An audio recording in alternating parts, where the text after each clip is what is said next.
देखो Bayes theorem से पहले टोटल प्रोबेबिलिटी वाली थ्योरम है ना, वो समझ लो।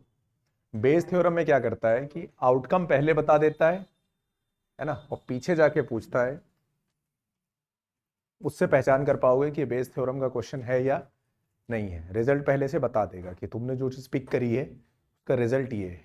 ठीक, ऐसे समझो जैसे दो बैग है तुम्हारे पास, एक बैग ए है और एक बैग बी है। ये बैग ए है और ये बैग बी है।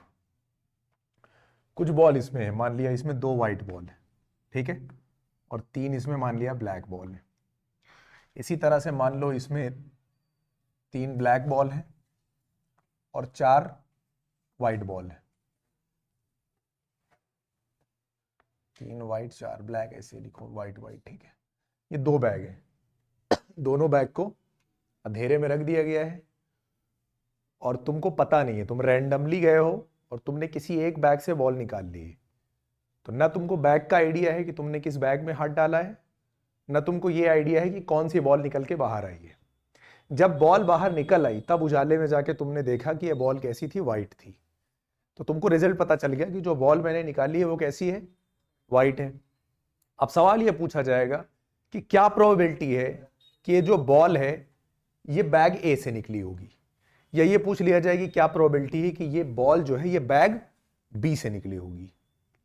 ये बात समझ में आई कि क्वेश्चन किस तरह का फ्रेम किया जाएगा बेस थ्योरम में। आएगा तो 3 या 4 नंबर देके जाएगा, उससे नीचे में एक एक वाले में बेस थ्योरम का क्वेश्चन बहुत मुश्किल है। आएगा तो 3 में आएगा या उससे ऊपर 4 में ही आएगा, उससे नीचे नहीं आएगा। उससे नीचे एक एक वाले में आएगा कंडीशनल प्रोबेबिलिटी का वो वाला क्वेश्चन, है ना, जो वो PA/B वाला। उसका फॉर्मूला याद है भाई साहब तुमको, क्या होता है? अगर PA/B निकालना हो तो इसका मतलब, अच्छा PA/B का मतलब क्या होता है? PA/B या A/B? पहले क्या पूछा था? फॉर्मूला, तो फॉर्मूला बता दो। यूनियन नहीं, इंटरसेक्शन होता है। अच्छा, मतलब नहीं पता है लेकिन फॉर्मूला पता है कि जो है A/B का है। A/B क्या पूछना चाह रहा है घंटे से नहीं मतलब है, ये फॉर्मूला पता है कि A इंटरसेक्शन B और वो देंगे तो लग जाएगा, है ना। चलो ठीक है, एक नंबर हो जाएगा तुम्हारा अगर आ गया तो। अब व्हाइट बॉल अगर निकली है तो व्हाइट बॉल निकलने की प्रोबेबिलिटी क्या होगी? यहां से व्हाइट बॉल निकलने की प्रोबेबिलिटी, हो सकता है मैंने बैग ए चूज किया हो, अंधेरे में हमको आइडिया तो है नहीं, तो हो सकता है मैंने कौन सा बैग चूज किया हो, बैग ए चूज किया हो। तुम्हारे पास बैग है दो, तो बैग ए चूज करने की प्रोबेबिलिटी होगी। तो मान लिया पहले मैंने बैग ए, हो सकता है बॉल कहां से निकली हो, बैग ए से निकली हो, तो प्रोबेबिलिटी ऑफ बैग ए। अब इसमें से व्हाइट बॉल निकली है, ए पहले चूज कर लिया है, ए के बाद निकली है कौन सी बॉल, व्हाइट बॉल निकली है बैग ए में से। तो ये क्या हो जाएगा, पी व्हाइट ए चूज करने के बाद, यानी जब ए चूज हुआ है उसमें से व्हाइट निकली है, तो PW/A होगा कि नहीं होगा? या जब भी या का केस होता है तो प्लस होता है हमेशा, जब भी या का केस होगा तो हमेशा क्या होगा, प्लस होगा। एक तो ये सिनारियो हो गया कि बैग ए चूज किया, उसमें से व्हाइट बॉल निकाल ली। या ऐसा भी हो सकता है कि मेरा हाथ बैग बी में गया हो, तो कौन सा बैग चूज किया, बी, और इसमें से मैंने व्हाइट बॉल बाहर निकाल ली हो, यानी PW/, ये बात समझ में आ गई कि नहीं, W/B, ये समझ में आ गया। ये हो गया टोटल चांसेस व्हाइट बॉल निकलने के। व्हाइट बॉल निकलने के क्या होंगे, टोटल चांसेस हो गए। बात समझ में आ गई। अब बेस थ्योरम ने क्या कहा, बेस थ्योरम ने तुमसे क्वेश्चन ये पूछा कि जब व्हाइट बॉल बाहर आ गई तो अब बताओ कि प्रोबेबिलिटी क्या होगी कि ये बैग ए से निकली है। ठीक है, तो ये तो हो गया टोटल। तो हमसे पूछा क्या जा रहा है, पहले क्या चीज आ चुकी है, व्हाइट बॉल पहले आ चुकी है, यानी गिवन कंडीशन है, यानी नीचे क्या हो जाएगा, व्हाइट, क्योंकि व्हाइट बॉल पहले आ चुकी है। और बैग ए से निकली है, यानी PA/W, मतलब A/W, यही तो निकालना है। क्वेश्चन समझ में आया? क्या प्रोबेबिलिटी है कि व्हाइट बॉल बैग ए से निकली होगी, तो PA/W बनेगा कि नहीं बनेगा? ठीक है, नीचे क्या रख दोगे, टोटल रख दोगे। और ऊपर किस में से निकली है, ये बैग ए में से निकली है, तो क्या रख दोगे, पहले बैग ए चूज करो, तो क्या हो जाएगा P, और इसमें से बॉल निकली होगी व्हाइट, ए को चूज करने के बाद, तो W/A, यानी बैग ए चूज किया, इसमें से व्हाइट बॉल निकाल ली। ये तो हो गई बैग ए में से निकलने की प्रोबेबिलिटी। और टोटल व्हाइट बॉल निकलने की प्रोबेबिलिटी क्या थी, ये वाला उठा के नीचे ले आओ, तो ये हो गया P A into P W by A plus P B into P W by B. ये फॉर्मूला बन के आ गया बेस थ्योरम से। बात समझ में आ गई कि नहीं? इसी तरह से अगर हम लोग इस बात को शॉर्ट करें कि ई और एफ दो इवेंट हैं, ठीक है, ई और एफ दो इवेंट हैं। अब वो व्हाइट या ब्लैक कुछ भी हो सकता है, और ये दोनों ए और बी, यानी ये एक इवेंट है। जैसे एक कोई फिक्स करेगा, जैसे इसमें से व्हाइट बॉल दोनों में कॉमन थी, व्हाइट बॉल को निकालना फिक्स किया या ब्लैक को फिक्स किया, जो भी। क्लियर हो रहा है कि नहीं? दो चीजें दी जाएंगी, दो अलग अलग, उसमें से चूज करके एक आउटकम बाहर निकाला जाएगा और फिर वापस जाके पूछेगा कि ये किस बैग से निकली है, या जो भी जैसे जैसे मतलब क्वेश्चन करोगे तुमको आइडिया लगता जाएगा कि कैसे लगने वाला है। ये बात समझ में आ गई? ये नोट कर लो पहले तो ये बात। यानी अगर ए और ए बाई डब्ल्यू, जहां पर डब्ल्यू का होना पहले से फिक्स होगा, तो ए की प्रोबेबिलिटी निकालनी। ये पहले नोट करो, फिर आगे बताता हूं। देखो, पहला क्वेश्चन कह रहा है देयर आर टू कॉइन्स, दो कॉइन है, one of them is a biased coin such that P head ratio P tail is 1:3। Biased coin का मतलब जिसमें इक्वल चांसेस नहीं होते। जनरली जो कॉइन होता है उसमें क्या होता है, वो फेयर कॉइन होता है, यानी जितना हेड के चांस है उतने टेल के चांस है। इसमें क्या है, एक बायस्ड कॉइन है जिसमें हेड आने के चांसेस कम है और टेल आने के ज्यादा हैं। यानी एक चांस है हेड आने का तो 3 चांस है टेल आने के। और other coin is a fair coin, और दूसरा वाला फेयर कॉइन है। तो मेरे पास दो केस मैंने बनाए, दो इवेंट बनाओ। एक पहला E1 लो, एक ये है और एक क्या है, E2 है। दो अलग अलग ले लिया। ये E1 मैंने माना किसको, ये मेरा कैसा कॉइन है, बायस्ड कॉइन है, और ये मेरा कैसा है, फेयर कॉइन है ना। ये जो बायस्ड कॉइन है इसमें इन्होंने कहा है कि हेड और टेल की प्रोबेबिलिटी का जो रेशियो है वो कितना है, 1:3 है ना। ठीक है, अच्छा, और दोनों में आगे क्या कह रहा है, a coin is selected at random and tossed once. इसमें से कोई रैंडमली ले लिया गया, हमें नहीं पता कि ये वाला लिया या ये वाला लिया, और उसके बाद इसको उछाला गया, हेड निकल कर आया। क्या निकल कर आया, तो मैंने ए मान लिया किसका, गेटिंग हेड। हेड आने को क्या मान लिया, इवेंट ए मान लिया। प्रोबेबिलिटी फाइंड करनी है कि ये बायस्ड कॉइन है, यानी जो मेरा निकल कर आया वो क्या निकल कर आया, हेड निकल कर आया है। मुझे बताना है कि भाई जो कॉइन था वो ये वाला कॉइन था। यानी एक तरह से मुझसे पूछा क्या गया है, गेटिंग हेड, यानी हेड पहले से आ गया है, यानी मुझे क्या दिया है, ये इवेंट मुझे पहले से पता है और मुझे E1 बताना है। क्या ये बात समझ में आई?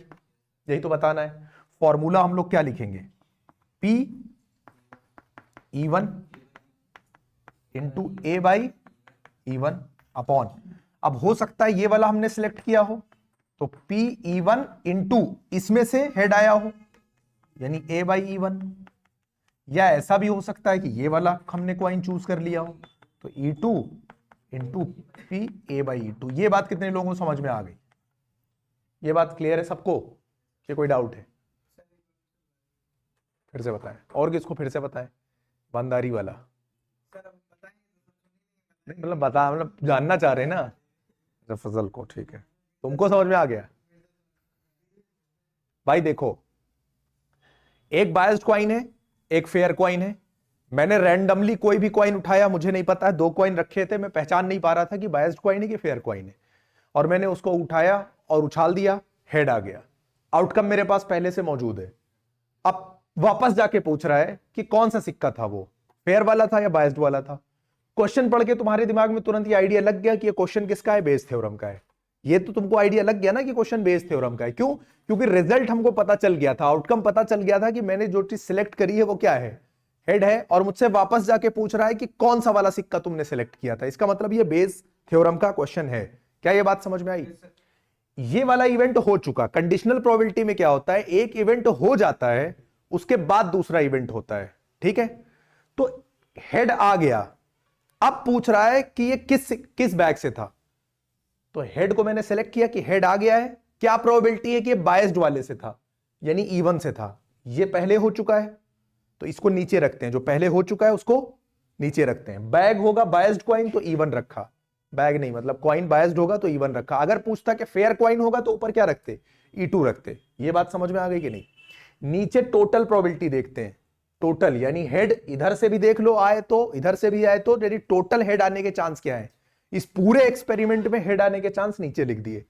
अब हेड आने का क्या चांस है, अगर ये वाला सिलेक्ट किया होगा तो इसके सिलेक्ट करने की प्रोबेबिलिटी पहले, फिर इसमें से हेड आने की प्रोबेबिलिटी एक चीज, या फिर ये वाला मैंने सिलेक्ट किया होगा तो इसके आने की प्रोबेबिलिटी कि मैंने ये वाला कॉइन सिलेक्ट किया है, फिर उसमें से हेड आने की प्रोबेबिलिटी। ये हो गया टोटल। अब ऊपर अभी सीधे सीधे फॉर्मूला क्या बताया था कि अब मुझे निकालना क्या है कि वो पहले वाले बैग से हो, पी इवन और इसमें से व्हाइट, यानी पहले इवन। अब बैग सिलेक्ट हो गया, बैग सिलेक्ट होने के बाद व्हाइट बॉल यानी ए बाई इवन हेड। यार क्वाइन, एक तो बैग और क्वाइन वो पिछला क्वेश्चन का मिक्स हो गया है। अब बात समझ में आ गई कि नहीं, अभी भी नहीं आई? आई। अब यानी ये जितनी चीजें दे रखी है उनकी प्रोबेबिलिटी यहां से निकाल के लाके यहां पर रख देनी है, आंसर आ जाएगा। सबसे पहले इवन। अब देखो ये दो क्वाइन है, तो इस क्वाइन, दो क्वाइन में से एक क्वाइन उठाया, प्रोबेबिलिटी कितनी होगी? 1/2 ना भाई। दो सिक्के एक उठा लिया तो हर एक की प्रोबेबिलिटी कितनी होगी? 50-50 यानी 1/2। तो ये इवन की प्रोबेबिलिटी यानी पी इवन कितना हो गया? 1/2। और यहां से पी टू कितना हो गया? 1/2। यानी मुझे पी इवन पता चल गया, पी टू पता चल गया। यही सब वैल्यू निकाल निकाल के यहां पे पुट करनी है, ध्यान देते जाओ। पी इवन पता चल गया और पी टू, तीन चीजें पता चल गई। अब ये तीन चीजें चाहिए, ए बाई इवन। अब इसका मतलब मैंने ये सिलेक्ट कर लिया, बायस्ड कॉइन मैंने सिलेक्ट कर लिया। अब इसमें से हेड आने की प्रोबेबिलिटी। तो क्वेश्चन ने तुमसे क्या बोला था इसमें कि भाई जो हेड और टेल का जो इसमें रेशियो है वो 1/3 है, यानी टोटल 4 में से एक चांस है हेड के पास, 3 चांस किसके पास है? टेल के पास। तो बायस्ड कॉइन में हेड आने की प्रोबेबिलिटी 1/4 होगी। तो अगर मैंने ये वाला कॉइन चूज कर लिया, उसके बाद हेड आने की प्रोबेबिलिटी यहां से कितनी हो जाएगी? 1/4। ये भी आ गया, ये भी आ गया। अब मुझे क्या चाहिए? A/E2। दूसरा वाला चूज कर लो, ये फेयर क्वाइन था। फेयर क्वाइन में हेड आने की प्रोबेबिलिटी कितनी होगी? 2/4। क्या तुम लोग बोल रहे हो भाई?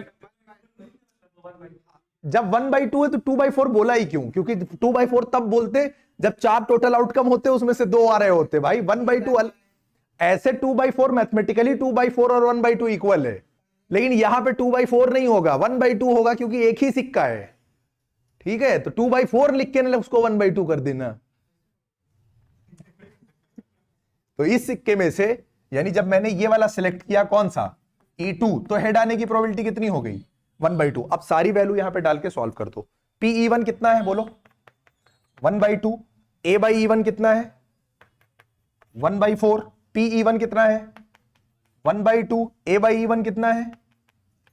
1/4। E2 1/2, 1/2। ठीक है, क्लियर है? ऊपर कितना हो गया? 1/8। नीचे 1/8 प्लस 1/4, 1/8। देखो इसको भी जब 8 करोगे तो यहां 2 1 2 हो जाएगा ना, 4 2 8, तो यहां कितना हो जाएगा? 3/8 होगा। 8 8 कटेगा, आंसर कितना आएगा? 1/3। बोलो समझ में आ गया कि नहीं? पहला क्वेश्चन है ये, क्लियर है कि नहीं है? पक्का? यार तुम लोग हंस लेते हो, मैंने कुछ गलत, मैंने सिर्फ पूछा है ना कि ऐसा क्या है, ऐसा क्या है कि मतलब तुमने सीधे उसका नाम ले लिया बगैर एक भी सेकंड सोचे कि मैं उसकी तरफ रहूं। चलो कोई बात नहीं।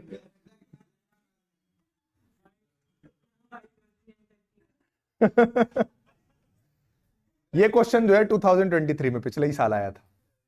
अब तुम लोग ये कहेंगे ना छोड़ देना, इसका मतलब इस साल नहीं आएगा। नेक्स्ट क्वेश्चन है, suppose that 5 men out of 100 and 25 women out of 1000 are good orators.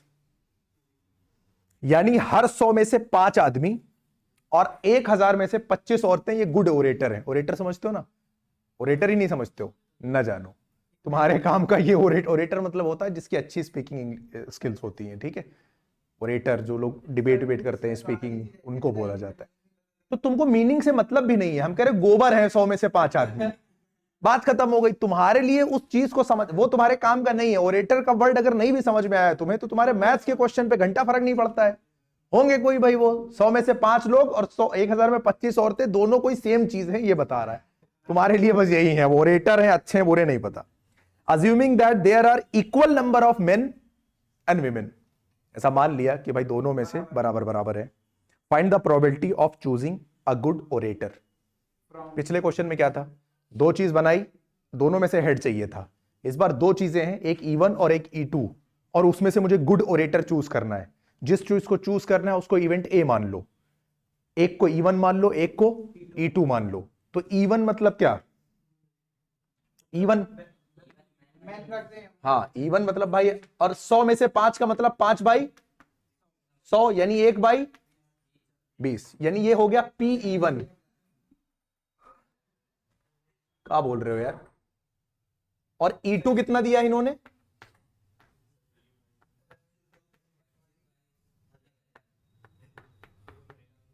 25/1000। एक काम करो, इसको 100 और 1000 आदमी को इक्वल बोला है ना, तो उसके हिसाब से एडजस्ट कर लो दोनों को, ठीक है? हाँ बोलो। 1/40, ये हो गई बात किसकी? E1 और E2 की, ठीक है? अब पहला क्या सिलेक्ट किया है तुमने, देखो, और ए मतलब क्या हो गया? तो सीधे मैंने प्रोबेबिलिटी ही निकाल दी है। ए हो जाएगा गुड ओरेटर। ये मतलब क्या है? ये क्या है? मेन, यानी इसमें से निकलेगा ओरेटर। और ये क्या है? वुमेन। पूछा क्या है क्वेश्चन में? क्या पूछा है कि अगर गुड ओरेटर होगा, और किसमें से निकला है? The probability of choosing a good orator, किसमें से चूज करना, ये बताया है कि नहीं?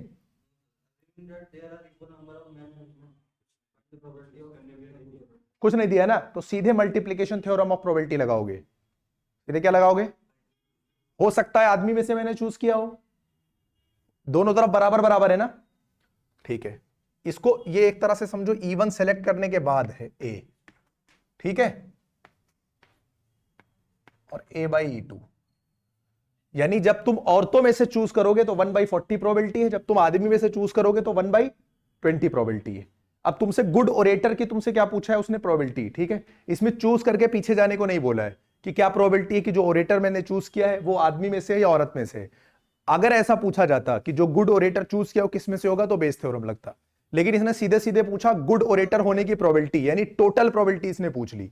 तो हो सकता है मैंने इधर से सिलेक्ट किया हो, जब दोनों के बराबर बराबर चांस है तो हाफ चांस होगा कि मैंने कोई आदमी चूज किया होगा, और हाफ चांस होगा मैंने कोई औरत चूज करी होगी, ठीक है? पहला, मैंने कोई आदमी चूज कर लिया, यानी PE1 आदमी चूज कर लिया, और इसमें से गुड ओरेटर यानी A/E1। एक तो केस ये हो सकता है मैंने औरत में से चूज किया हो, PE2 और A/E2, बस उसके बाद सॉल्व कर दो। PE1 1/2, A/E1 आदमी में से अगर चूज करोगे प्रोबेबिलिटी 1/20 है, और तो में चूज करोगे प्रोबेबिलिटी कितनी है? 1/40 है। सॉल्व कर देना। क्वेश्चन नंबर 3, क्वेश्चन सबके पास है ना, ठीक है? इन अ शॉप X, एक शॉप X है, 30 tins of ghee of type A and 40 tins of ghee type of B which look alike are kept for sale. यानी एक दुकान X है, उसके बाद दो तरह के घी हैं, एक A टाइप का और एक B टाइप का, ठीक है? इसको मैं ऐसे समझा देता हूं। एक दुकान है X और एक दुकान है आगे शायद Y है ना, इसके पास दो तरह के घी हैं, एक टाइप A का घी है और एक टाइप B का घी है। टाइप A के कितने हैं? टाइप A के बोल रहा है कि 30 टिन, 40 टिन है, 30 टिन है। गलत बोलोगे मारूंगा यार, फर्जी बीच में बोल देते हो कोई। इसके 40 टिन है। वाई वाले दुकानदार के पास हम लोग देख रहे हैं कि similar type of, type A के कितने घी हैं? 50 टिन है, ठीक है? टाइप बी के 60, टाइप बी के हैं 60 टिन, ठीक है? अब इसमें से क्या किया कि लुक अलाइक का मतलब ये है कि देख के हम लोग फर्क नहीं कर पा रहे हैं कि टाइप ए का है कि टाइप बी का है। देख के फर्क कर लोगे तो प्रोबेबिलिटी का है कि फिर रह जाएगी, है ना? तुमने एक घी परचेज किया है one of the randomly selected shop. Randomly मतलब तुमको पता नहीं है कि तुमने एक से खरीदा है या फिर किसी ने तुमको दुकान में भेजा, बताया, तुम कंफ्यूज हो गए, तो तुमको पता नहीं है कि कौन सी दुकान एक्स की है कौन सी तुम किसी के यहाँ खरीद लाए हो। अम्मी ने तुम्हारी शॉपिंग के लिए भेजा था दुकानदार बता के, लेकिन तुम वहां पहुंच के समझ नहीं पाए हो कि कौन सा दुकानदार उन्होंने बताया था, तो तुम दोनों में से किसी भी दुकान से तुमने खरीद लिया। और चूंकि दोनों टाइप ए और टाइप बी दोनों एक जैसा था, तो तुम आइडिया भी नहीं लगा पाए कि भाई ओरिजिनल वाला है कि लोकल वाला है।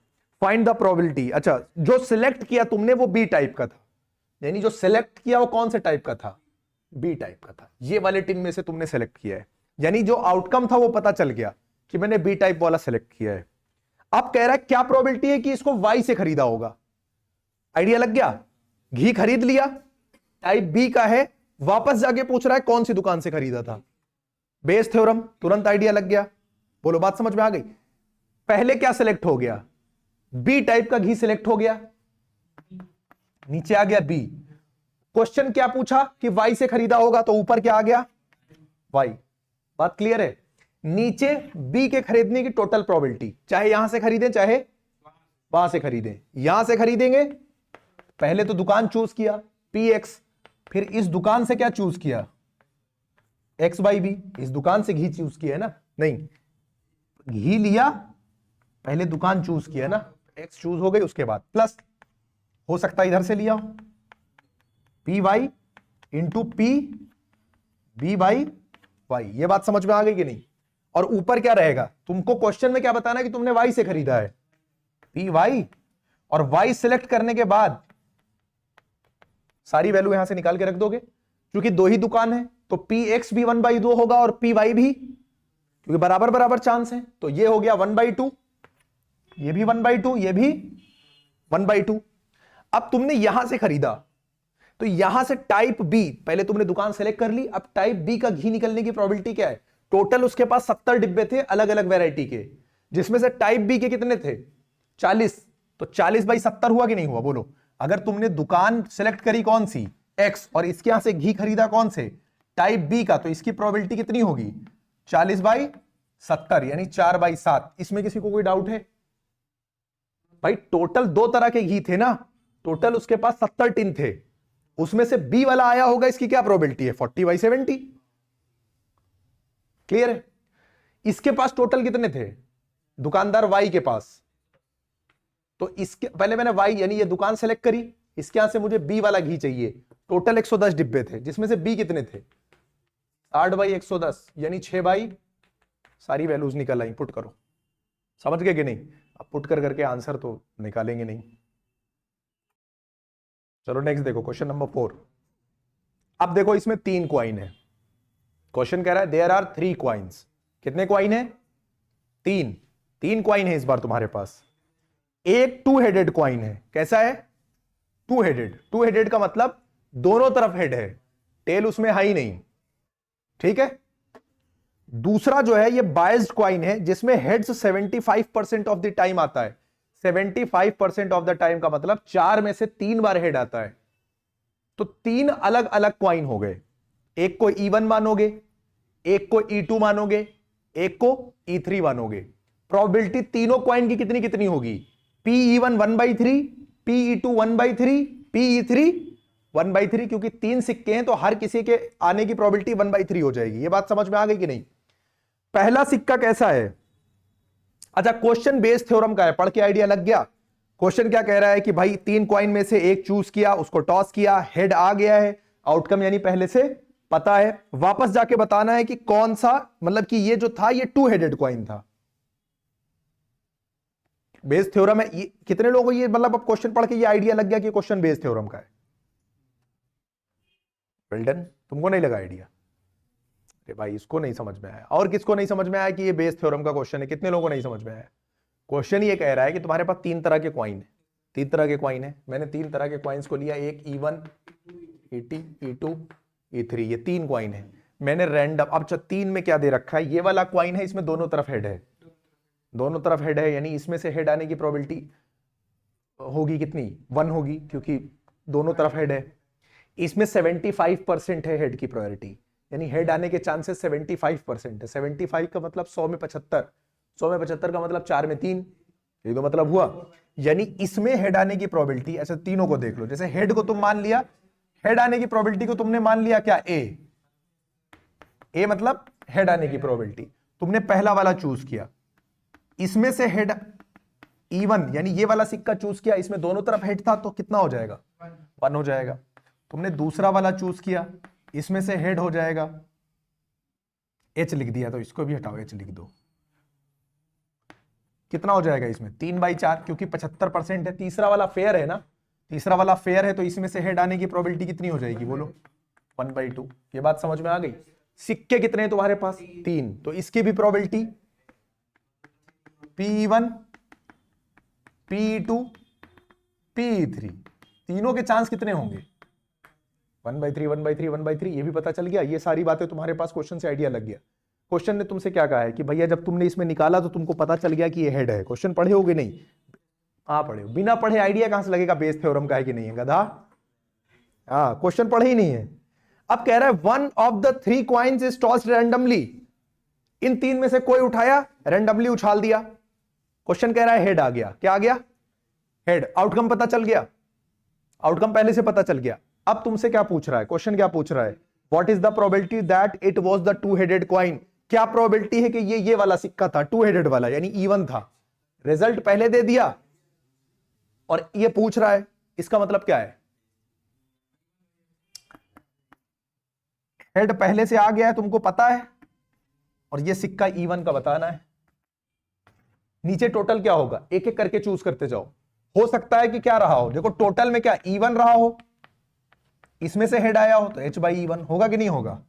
हो सकता है दूसरा सिक्का रहा हो इंटू P h/E2, हो सकता है तीसरा सिक्का रहा हो P3 इंटू P h/E3। ये बात समझ में आ गई कि नहीं? ये तो हो गई टोटल हेड आने की प्रोबेबिलिटी, कि इनमें से कोई भी सिक्का चूज हुआ होगा, हेड आया होगा, टोटल प्रोबेबिलिटी होगी किसकी आने की, हेड आने की। लेकिन हमको क्या चाहिए, E1/H चाहिए, यानी जो मेरा हेड आया हो वो इसमें से आया हो, इस इवेंट में से।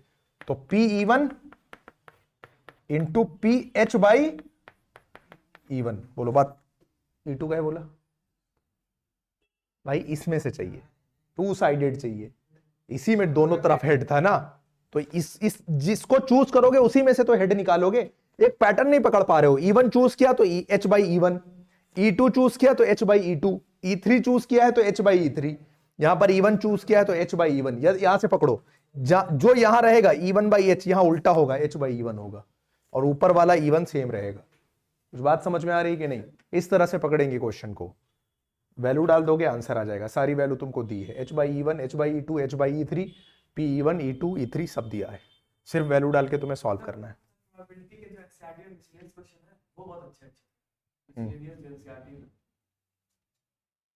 सिक्का ये हो ये रहा है, अच्छा यहां समझा रहे, ठीक ठीक ठीक। यार ये नालायक है, देखो नहीं समझ में आया सर, इससे पूछ लीजिए सर। हाँ समझा भाई, जरा क्वेश्चन समझा। नहीं सर तो समझाने जा रहे हैं, आप समझाएंगे, पढ़ा है समझ में नहीं आया कब, मतलब जैसे बोर्ड तक समझ में आ जाएगा। बैठे रहते हो मस्ती में, कहाँ है तुम्हारा वो मोबाइल, कहाँ है, किताब है तो देख तो रहे नहीं हो। वो क्या पूछ रहे, हम खुद तुमको नहीं देख रहे हैं क्या यहाँ से, लतखोर आदमी तुम अलग हमको चढ़ाए पड़े हो, पीट दे क्या देखो, suppose a girl throws a die, एक लड़की ने एक डाई फेंकी, इफ शी गेट्स 1 और 2, अगर 1 या 2 आया, she tosses a coin 3 times, तो वो 3 बार सिक्का उछालेगी। And notes the number of tails, और जब जब टेल आएगा उसको वो नोट कर लेगी। इफ शी गेट्स 3 4 5 6, अगर 3 4 5 या 6 आया, she tosses a coin once, तो वो 1 बार सिक्का उछालेगी। हेड आया या टेल आया ये नोट कर लेगी। अगर उसको एग्जैक्टली 1 टेल मिला हो, क्या प्रोबेबिलिटी है कि उसने जो डाई फेंकी उसमें 3 4 5 6 आया होगा। ये बात समझ में आ गई? कितने लोगों को क्वेश्चन समझ में आ गया? तो मतलब सर जो देखो सीधी सी बात, ये 2 तरह के इवेंट है। उसने डाई फेंका, एक है E1 और एक है E2, हाँ E1 और E2 2 तरह के फेंके। इस वाले में उसके पास क्या आ रहा है 1 और 2,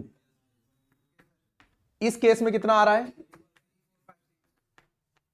अगर 1 या 2 आया, अगर 1 या 2 आया तो वो 3 बार सिक्का उछालेगी। 3 बार सिक्का उछालेगी तो टोटल आउटकम कितने होंगे 8। एक बार सिक्का उछालने के आउटकम 2, 2 बार उछालने के 4, 3 बार उछालने के 8। हमने क्या किया कि भाई E1 यानी पहला वाला केस 1 या 2 आ गया, अब उसने सिक्का उछाला 3 बार। टेल आने को हम मान लेते हैं, मान लो ए हमने क्या माना कि भाई टेल आ जाएगा।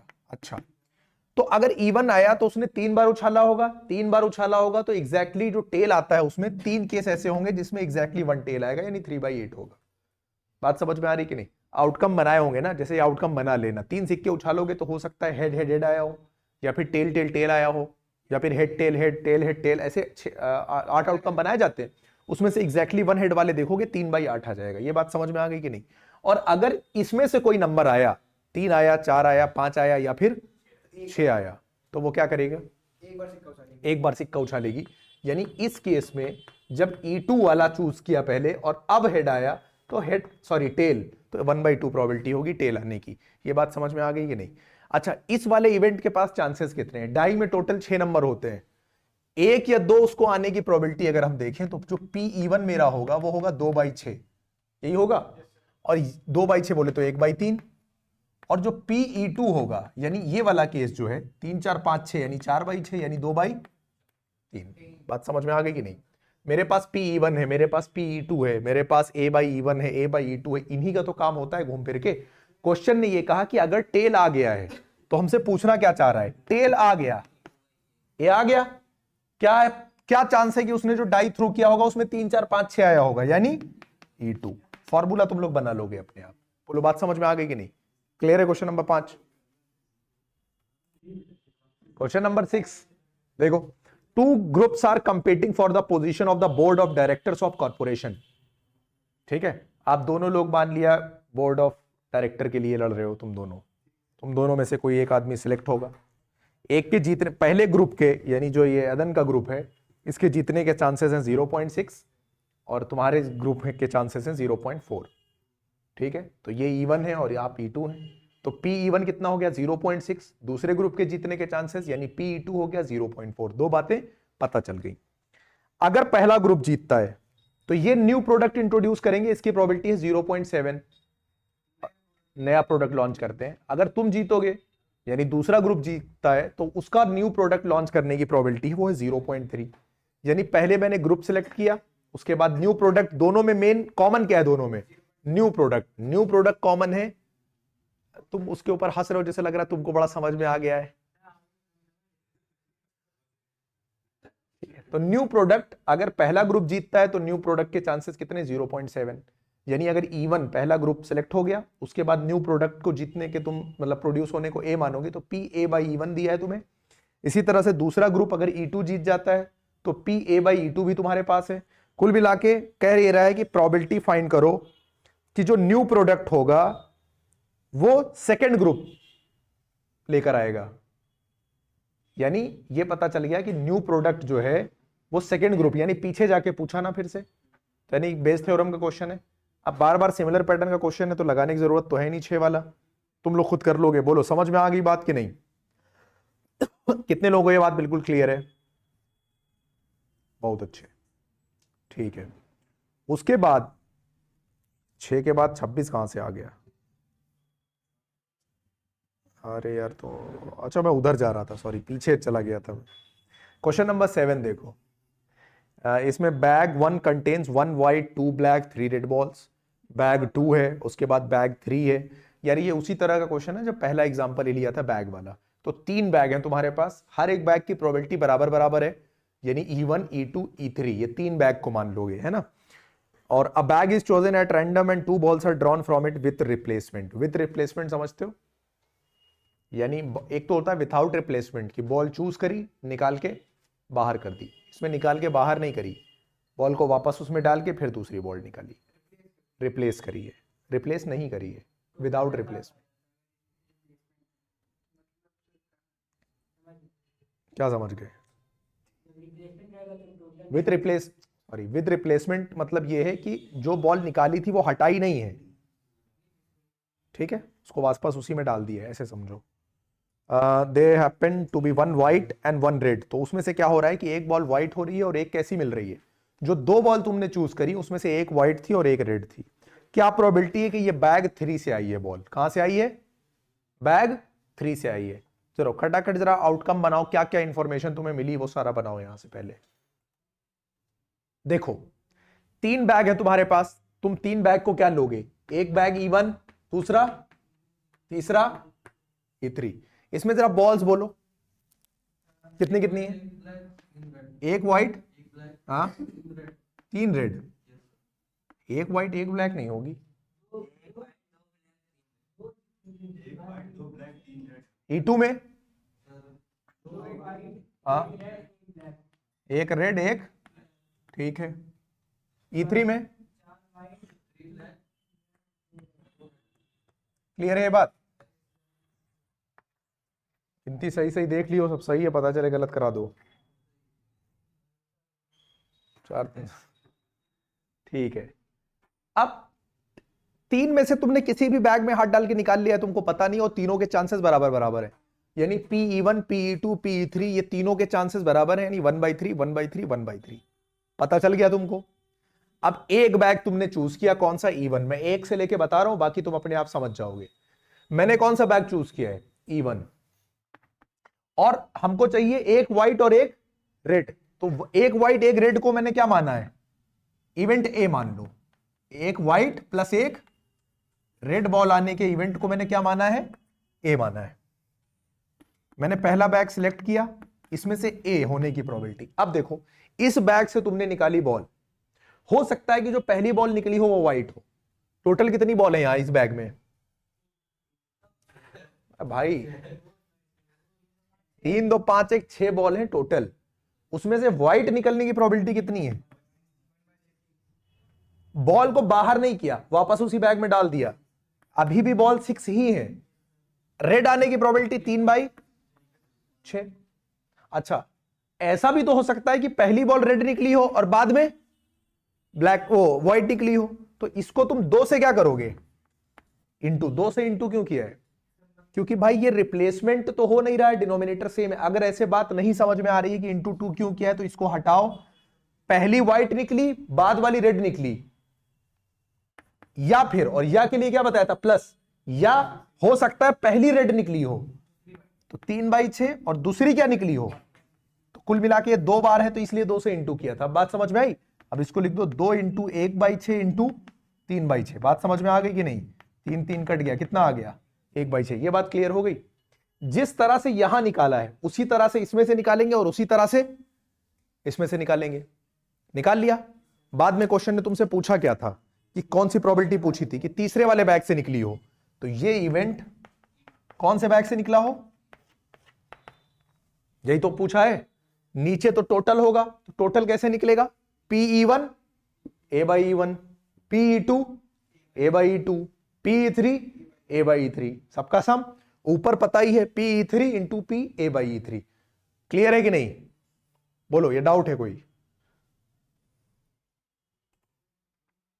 देखो, अ बैग कंटेन्स 2n+1 कॉइन्स, यानी टोटल उस बैग में कितने कॉइन है? एक बैग की बात कर रहे हैं जिसमें टोटल कॉइन कितने हैं? 2n+1। ठीक है, 2n+1 क्या है? ये टोटल कॉइन्स है किसी बैग में। आगे ये कह रहा है, it is known that n of these coins have a head on both of its sides, यानी इसमें जो कॉइन है, ये टोटल कॉइन कितने हैं? 2n+1। इसमें से n कॉइन ऐसे हैं जिसमें दोनों तरफ क्या है? हेड है, तो इसमें से n अलग कर दिया। n जिनके दोनों तरफ क्या है? बोथ हेड है ना। अब n अलग कर दिया तो बचे कितने? टोटल 2n+1 थे ना, n अलग किया तो कितने बचे? इसमें ये फेयर कॉइन है तुम्हारे। ये कैसे कॉइन है? फेयर कॉइन है। A coin is picked up at random. अब या तो इसमें से निकला होगा या तो इसमें से निकला होगा सिक्का। टोटल बाई टोटल इस बैग में से निकाल रहे हो, तो या तो वो फेयर होगा या तो ये होगा। If the probability that the toss result in a head is 31/42, यानी अब क्या प्रोबेबिलिटी है कि जो वहां से सिक्का निकला हो, मतलब जो हेड आने की प्रोबेबिलिटी, टोटल प्रोबेबिलिटी दी है 31/42, और तुमको n की वैल्यू फाइंड करनी है। बात समझ में आ गई कि नहीं? क्लियर है? हाँ, तो भाई दो तरह के कॉइन्स इसमें मिक्स थे ना, तो एक अलग कर दिए जिसमें दोनों हेड थे, ये अलग कर दिया, और जो फेयर वाले कॉइन थे वो अलग कर दिए। क्वेश्चन ने बोला था n कॉइन थे दोनों तरफ हेड वाले, इसको अलग किया, इसको अलग किया। बात क्लियर है कि नहीं? अब ये इवेंट कौन सा इवेंट हो गया? ये E1, यानी n कॉइन वाला जो है इवेंट, ये E1 हो गया, और E2 ये दूसरा इवेंट हो गया। क्या बात समझ में आ गई कि नहीं? तो इवन आने की प्रोबेबिलिटी जो होगी वो होगी n/2n+1। भाई इवन की प्रोबेबिलिटी क्या होगी, पी इवन n, ये वाला इवेंट जिसमें दोनों हेड है उसके n सिक्के हैं और टोटल सिक्के कितने थे, तो ये हो गया पी इवन। पी टू कितने थे भाई, n+1 और टोटल सिक्के कितने थे, 2n+1। बात समझ में आ गई कि नहीं, है ना। अब हेड आने की बात कर रहा है, ये वाला अगर तुमने चूज किया तो इसमें जो हेड आने की प्रोबेबिलिटी होगी वो कितनी होगी भाई, दो इस वाले इवेंट में दोनों सिक्के कैसे हैं, दोनों तरफ हेड है, तो इसका मतलब प्रोबेबिलिटी कितनी हो जाएगी इसकी। और इस वाले केस में फेयर क्वाइन है तो प्रोबेबिलिटी कितनी हो जाएगी 1/2। अब हेड आने की प्रोबेबिलिटी 31/42 का मतलब टोटल हेड आने की, चाहे इधर से लो चाहे, तो टोटल हेड आने की प्रोबेबिलिटी कितनी हो जाएगी। मान लिया हमने कौन सा चूज किया, पी इवन, तो इसमें से हेड निकला होगा, या फिर हमने कौन सा चूज किया होगा, पी टू, और इसमें से क्या निकला होगा, हेड निकला होगा। बात समझ में आ गई कि नहीं, इज इक्वल टू 31/42। अब बोलो सॉल्व हो जाएगा कि नहीं, कि ये भी सॉल्व करके देना है, बोलो क्लियर है। जब हम क्वेश्चन पढ़ के समझा रहे होते हैं तब तुम कहां देख रहे होते हो, मेरी तरफ देखते हो, क्या मतलब क्वेश्चन समझ में आ रहा है कि नहीं। यार देखो, एक बैग है उसमें टोटल इतने क्वाइन है, उसमें कुछ फेयर क्वाइन है कुछ बायस्ड क्वाइन है, तो पहले अलग अलग करेंगे ना। तो बायस्ड क्वाइन क्वेश्चन ने कहा था n है, टोटल 2n+1 था तो n को अलग किया, n+1 को अलग किया। अब जब इसको अलग किया तो p इवन क्या हो जाएगा, n/2n+1, और इसका क्या हो जाएगा n+1/2n+1। भाई टोटल में से प्रोबेबिलिटी देखेंगे ना, भाई n सिक्के हैं, टोटल इतने हैं, तो इवन यानी वो सिक्के जिनके दोनों तरफ हेड होगा उनकी प्रोबेबिलिटी तो यही होगी ना, n/2n+1। और हेड की नहीं, उन सिक्कों की प्रोबेबिलिटी है जिसके दोनों तरफ हेड है। हाँ, उसके नीचे भाई हेड दोनों तरफ हेड है तो आने की प्रोबेबिलिटी 1 हो जाएगी, और इसमें उन सिक्कों की प्रोबेबिलिटी जो फेयर हैं सिक्के वो हो जाएगा, ये हो जाएगा। अब बात समझ में आई कि नहीं, और ये इधर टोटल वाला लगा के सॉल्व कर देना। क्लियर है, सॉल्व होके आंसर आया कि नहीं आया है? बैठे हो आराम से, आंसर आया नहीं आया, हाँ तो अब तो निकाल ही लोगे, या बोलो तो सॉल्व कर दे। देखो n/2n+1 है, 1 से इंटू करोगे वही रहेगा। p2 कितना है, n+1/2n+1, और ये 1/2, और ये हो गया 31/42। 1/2n+1 को निकाल के कॉमन करो बाहर, है ना, तो यहां पर कितना बचेगा, यहां पर तो बचेगा n, और यहां पर कितना बचेगा n+1, और इंटू 1/2। ठीक है, नहीं 1/2 सिर्फ इसके साथ था, ये ध्यान रखना, 1 minute.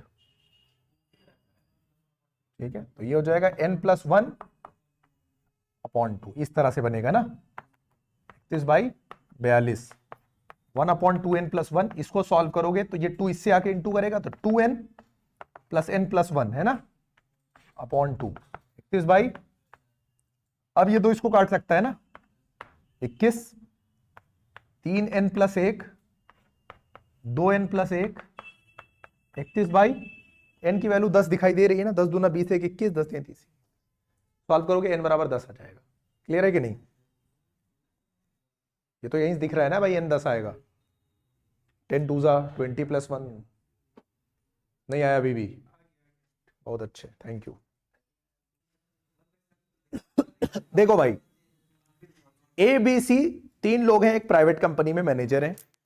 Chances of their selection ABC are in the ratio 1:2:4, तो 4 2 6 7, टोटल हो गया 7। तो A के सिलेक्ट होने की प्रोबेबिलिटी 1/7, B के सिलेक्ट होने की प्रोबेबिलिटी B/7, C के सिलेक्ट B/7 सॉरी कह रहा हूं, 2/7 और 4/7। बात समझ में आ गई कि नहीं, ये तीनों की होगी probability. Probabilities that A B C can introduce changes, यानी ये लोग चेंज लाएंगे, इसकी प्रोबेबिलिटी कितनी है 0.8, 0.5, 0.3, अलग अलग तीनों की। If the changes does not take place, यानी चेंज होता ही नहीं है, मतलब नेता की तरह आए, वादा किया और उसके बाद बेवकूफ बना के चलते बने, यही तो काम हुआ है। ठीक है, तो चेंजेस लेकर आएंगे प्रॉफिट में, इसकी प्रोबेबिलिटी थी 0.8, किसकी, ए ने ऐसा बोला था कि भाई हम चेंजेस लाएंगे, इसकी प्रोबेबिलिटी 0.8 है, तो वो चेंजेस नहीं लेकर आए, इसकी प्रोबेबिलिटी क्या होगी 0.2। क्योंकि किसी चीज के होने की प्रोबेबिलिटी और ना होने की प्रोबेबिलिटी का सम 1 होता है। तो चेंजेस लेकर आएंगे 0.2 तो घट 0.8 तो 1 में से निकाल दो 0.2 हो जाएगा। इसी तरह से बी चेंज नहीं लेकर आएगा, इसकी प्रोबेबिलिटी 0.5 हो जाएगी। सी नहीं लेकर आएगा 0.3 हो जाएगी। तो change does not take place, then find the probability that it is due to the appointment of C, यानी ये सी की वजह से हुआ है। जो चेंज नहीं आया है वो किसकी वजह से नहीं आया है? सी की वजह से, यानी सी अपॉन ई डैश निकालना है। ई डैश मतलब चेंज नहीं हुआ है, या ई मान लो किसको? उस इवेंट को जिसमें चेंज हुआ है। चेंज हुआ है तो उसको क्या बोलेंगे? ई। चेंज नहीं हुआ है तो इसको क्या बोलेंगे? ई डैश। अब एक एक को सिलेक्ट करो। ए को सिलेक्ट किया और चेंज नहीं हुआ तो E dash upon A. B को सिलेक्ट किया चेंज नहीं हुआ, P E dash upon B. C को सिलेक्ट किया चेंज नहीं हुआ, पी ई डैश अपॉन सी।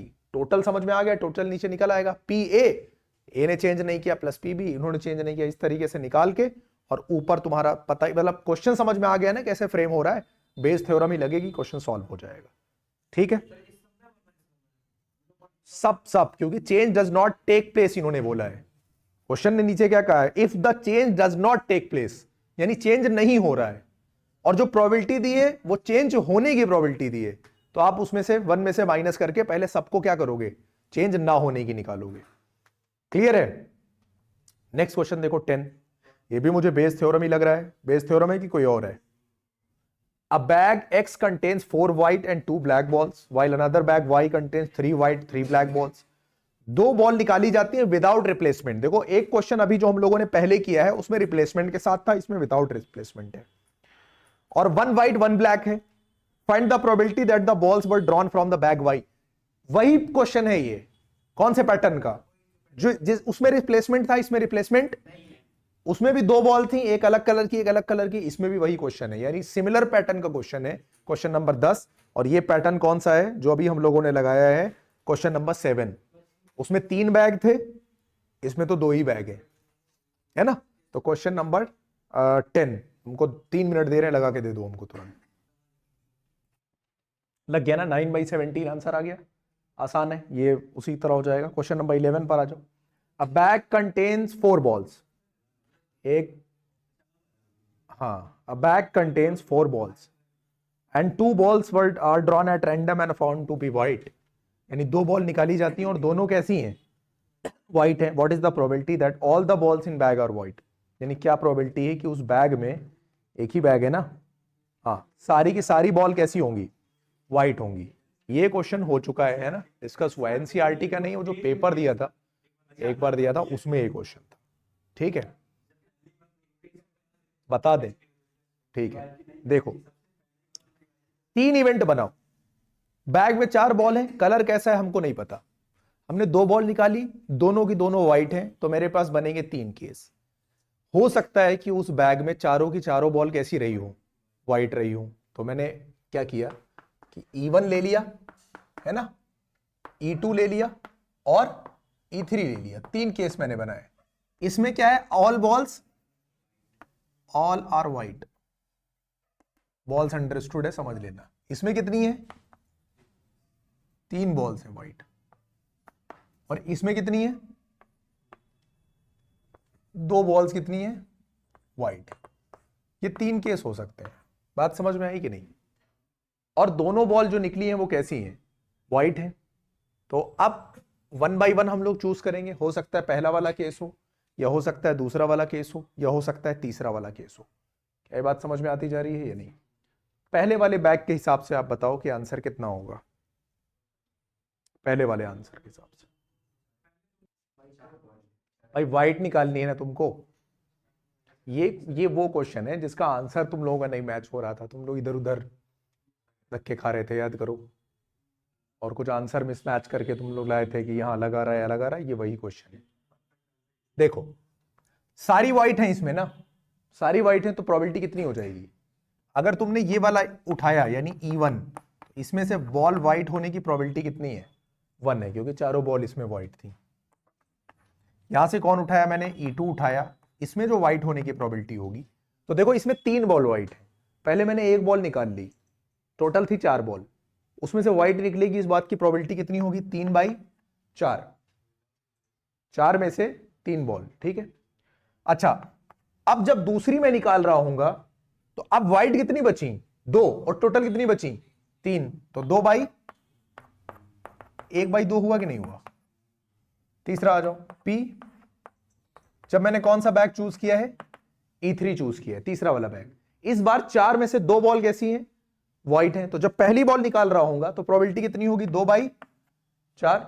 अब जब नेक्स्ट निकाल रहा हूंगा तो मेरे पास एक बॉल व्हाइट बची और टोटल कितनी बची, 3, तो ये कितना हो जाएगा, 1/6। सब आ गया, क्लियर है कि नहीं। अब तुमसे क्या पूछा है भाई इसने, probability that all balls in the bag are white, यानी इस वाले केस को पूछा है इसने कि सारी की सारी बॉल कैसी होंगी, व्हाइट होंगी। तो हमको निकालने को यानी क्या बोला है इसने, व्हाइट बॉल मैंने सिलेक्ट कर ली और E1, यही तो बोला है। नीचे क्या रहेगा, यही total, E1 into W by इसमें से चूज किया, PE2 into this, PE3 into this, यही रहेगा कि नहीं। और ऊपर क्या आ जाएगा, PE1 यानी E1 चूज किया इंटू PW बाई E1, रख के सॉल्व कर दोगे। क्लियर हो गई बात कि नहीं। आंसर लगा लेना तुम लोग, ये तो आसान है, लग जाएगा। इसका कई लोग आंसर मैच नहीं हो रहा था, कहीं नेट से तुम लोग लेकर आए थे, ये नहीं समझ में आया। जब हम बॉल चूज करते हैं ना तो 4 में से देखो हमारे पास विदाउट रिप्लेसमेंट हमको 3 बॉल व्हाइट थी, टोटल बॉल कितनी थी, 4। तो जब तुमने बैग में हाथ डाल के बॉल निकाली होगी तो व्हाइट बॉल निकलने की प्रोबेबिलिटी कितनी रही होगी, 3/4, क्योंकि 4 में से 3 चांस ऐसे थे कि बॉल कैसी होगी, व्हाइट होगी। अब जब तुम दूसरी बॉल पिक कर रहे होगे तो अब तुम्हारे पास टोटल बॉल बची है 3, क्योंकि विदाउट रिप्लेसमेंट है, बॉल हटा दी गई है, जो निकाली थी वो हट गई, तो टोटल बॉल कितनी बची, 3, जिसमें से व्हाइट कितनी है, 2। तो पहले केस में 3/4, दूसरी बॉल भी व्हाइट होगी, 2/3, दोनों को इंटू किया तो 1/2 आया। अगर ऐसे दिक्कत हो रही हो तो इसको तुम लोग परमुटेशन कॉम्बिनेशन किया है ना, मतलब कुछ तो बेसिक आइडिया होगा ना, वैसे भी निकाल सकते। देखो ये आसान है, इससे आसानी से हो जाता है। अगर उससे करना है तो नीचे क्या करना, टोटल आउटकम में टोटल में से सेलेक्ट करना बॉल, और ऊपर जिसमें से व्हाइट रेड जिसमें से बोला था उसमें से सेलेक्ट करना। जैसे इसको इस तरह से भी हम लोग निकाल सकते हैं, PW/E2 कैसे निकाल सकते हैं, देखो टोटल 4 बॉल थी, हमको सेलेक्ट कितनी करनी है, 2, तो नीचे क्या आ जाएगा, 4C2। बॉल कैसी होनी चाहिए, व्हाइट, व्हाइट बॉल इसमें कैसी है, कितनी व्हाइट बॉल है दूसरे वाले बैग में, यानी इस केस में कितनी व्हाइट बॉल है, 3, उन 3 में से 2 सेलेक्ट करना है, तो 3C2, इसको सॉल्व कर देना। अब कहोगे इसको कैसे सॉल्व किया जाए, 3C2 और 4C2 को, एनसीआर का फॉर्मूला होता है, इसका formula n factorial upon r factorial और n माइनस r फैक्टोरियल, इस फॉर्मूले से सॉल्व होगा। हालांकि ये ज्यादा आसान है, ठीक है, इस तरह से करना ज्यादा आसान है। नहीं समझ में आए तो ये लगा देना, क्लियर है, दोनों की वैल्यू निकाल के डाल देना, क्वेश्चन आसानी से हो जाएगा। क्लियर है क्वेश्चन नंबर 11 के नहीं, बोलो क्लियर है। 3/5 करेक्ट आंसर है, 0.6, अरे भाई 3/5 दैट विल गिव यू 0.6, बात एक ही है। क्वेश्चन नंबर 11 बिल्कुल क्लियर है, किसको किसको नहीं समझ में आया अभी भी, एक और डिस्कस करते हैं अभी, उसके बाद फिर हो जाएगा, एक और हो जाएगा, लग जाएगा। एक बार क्वेश्चन तुमने पकड़ लिया, समझ लिया तो लग जाएगा बेस थ्योरम, ठीक है। इवेंट क्वेश्चन समझ में आ गया तो इवेंट भी बन जाएगा, मेन काम है इसमें क्वेश्चन को समझना, है ना भाई साहब। क्वेश्चन समझ में आ रहा है। और ट्रेडर कितना कमाए हो आज, अरे यार तुम्हारा नुकसान हो गया होगा, कर नहीं पा रहे हो, ठीक है, कुछ दिन पढ़ लो फिर ट्रेडिंग बाद में करना, 10 मार्च से। गुड। अब bag A contains 4 black and 6 red balls, और एक बैग बी है जिसमें 7 ब्लैक 3 रेड बॉल है। डाई थ्रो की दी जाती है, 1 or 2 appears on it, then bag A is chosen, otherwise bag B. If 2 balls are drawn at random without replacement from the selected bag, then find the probability of one of them being red and another black. Question कुछ उसी तरह का है, यानी red और black ball वाला। एक बार कोशिश करो लगाने की, देखो लगता है या नहीं लगता है, उसके बाद डिस्कस करते हैं आगे। देखो ऐसे समझो, एक बैग है ए, ये एक बैग हो गया, इसमें 4 ब्लैक बॉल है और 6 रेड बॉल है। दूसरा बैग है बी, इसमें 7 ब्लैक बॉल हैं और 3 रेड बॉल है। ये बात समझ में आ गई कि नहीं। अ डाई इज थ्रोन, अब इतनी बात इन्होंने कह दी, छोड़ दी बात इतनी, अब आगे आ जाओ। एक डाई फेंकी गई, डाई फेंकी गई तो उसमें क्या हो रहा है, अगर 1 या 2 आया तो इवेंट 1 बनाओ पहला। इस केस में अगर 1 या 2 आ रहा है, दूसरा इवेंट तो बचा कौन कौन, 3 4 5 6 ये आ रहा है, ठीक है। वो तो 3 4 5 6 अपने आप समझ ही जाओगे। If 2 balls are drawn at random, अच्छा अब क्या हो रहा है कि अगर 1 या 2 आया तो कौन सा बैग चूज कर रहे हैं, ए चूज करेंगे। अगर ये वाला इवेंट हुआ तो कौन सा चूज करेंगे, बी बैग चूज करेंगे, ठीक है। ये बात हो गई। और उसके बाद 2 बॉल रैंडमली हम लोग सेलेक्ट करेंगे, जो भी बैग आएगा प्रोबेबिलिटी पता करनी है कि एक ब्लैक होगी और एक रेड होगी। 2 बॉल सेलेक्ट करनी है, एक ब्लैक और एक रेड। बोलो बात समझ में आ गई कि नहीं। इस वाले इवेंट की प्रोबेबिलिटी कितनी है, इवन होगा 2/6। पी इवन कितना होगा, 2/6 मतलब 1/3। ये 3 4 5 6 यानी पी E2 कितना हो जाएगा, 4/6 यानी 2/3। इवन चूज कर लिया, कौन सा चूज कर लिया, इवन। इवन चूज कर लिया, अब आ जाओगे इस पे, कौन सा बैग है, ए आएगा। इवन चूज किया, अब ए वाले बैग से निकालोगे ना तुम 2 बॉल, ठीक है। तो इसमें से जब तुम 2 बॉल निकालोगे, किसकी, बैग तो फिक्स कर दिया ना, ये वाले इवेंट का मैटर कर रहा है। ये इवेंट आएगा तो बैग ए चूज करना है, फिक्स है। ये इवेंट आया तो बैग बी चूज करना है, फिक्स बात है, ठीक है। हाँ, अब ये वाला बैग उठाया तुमने, कौन सा बैग उठाया, ए उठाया। इसमें से 2 बॉल निकाली, एक ब्लैक एक रेड, व्हाइट है ही नहीं उसमें, विदाउट रिप्लेसमेंट। विदाउट रिप्लेसमेंट बोला है ना, ठीक है। पहली बॉल तुमने निकाली वो ब्लैक थी, 4/10। दूसरी निकाली तो अब दूसरी रेड होनी चाहिए ना, 6, लेकिन बॉल तो एक कम हो गई ना टोटल में से। ऐसा हो सकता है, ये तो एक केस हुआ, ऐसा हो सकता है पहले रेड निकली हो, पहले रेड निकली हो तो 6 और प्लस अब दूसरी कैसी रही हो, ब्लैक रही हो तो 4/9, यानी कुल मिला के इसको 2 बार इंटू करो, बात तो सेम ही है ना, 2 बार इंटू करोगे ये आ जाएगा कि नहीं आ जाएगा, तो ये कितना आ जाएगा बोलो, ये हो जाएगा 24 24 48/90। इतना ही तो है। 2 से काटोगे तो 24 और 2 से काटोगे 45, अभी भी कट रहा है ना, ये 3 8 24 3 8/15 ये निकल कर आएगा इसका, यानी जब इस वाले बैग से ली जाएगी बॉल। और इसी तरह से इस वाले से निकाल लो, तो इस वाले में जब सेलेक्ट करोगे तो कितना हो जाएगा, इस वाले में कितनी बॉल है, ये यहां देखो, पहली बॉल ब्लैक निकली 7/10, दूसरी बॉल रेड निकली 3/9, प्लस पहली कैसी निकली, रेड, 3/10 7/9, बात कुल मिला के 21/90 21/90 42/90। कितने से काटे, 6 से काटो, 6 7 42 6 15 7/15। क्या ये बात समझ में आ गई कि नहीं, बोलो।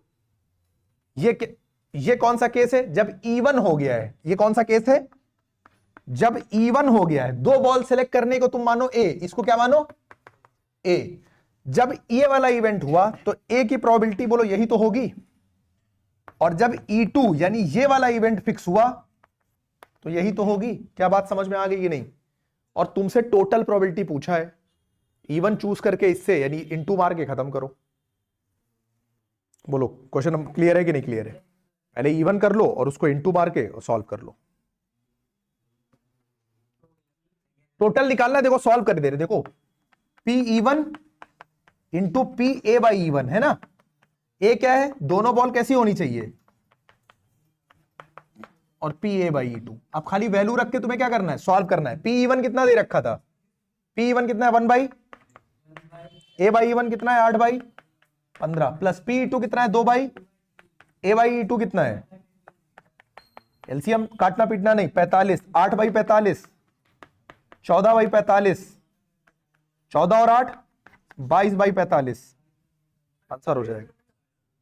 बेस नहीं टोटल पूछा था ना, बस प्रोबेबिलिटी डायरेक्ट पूछा था।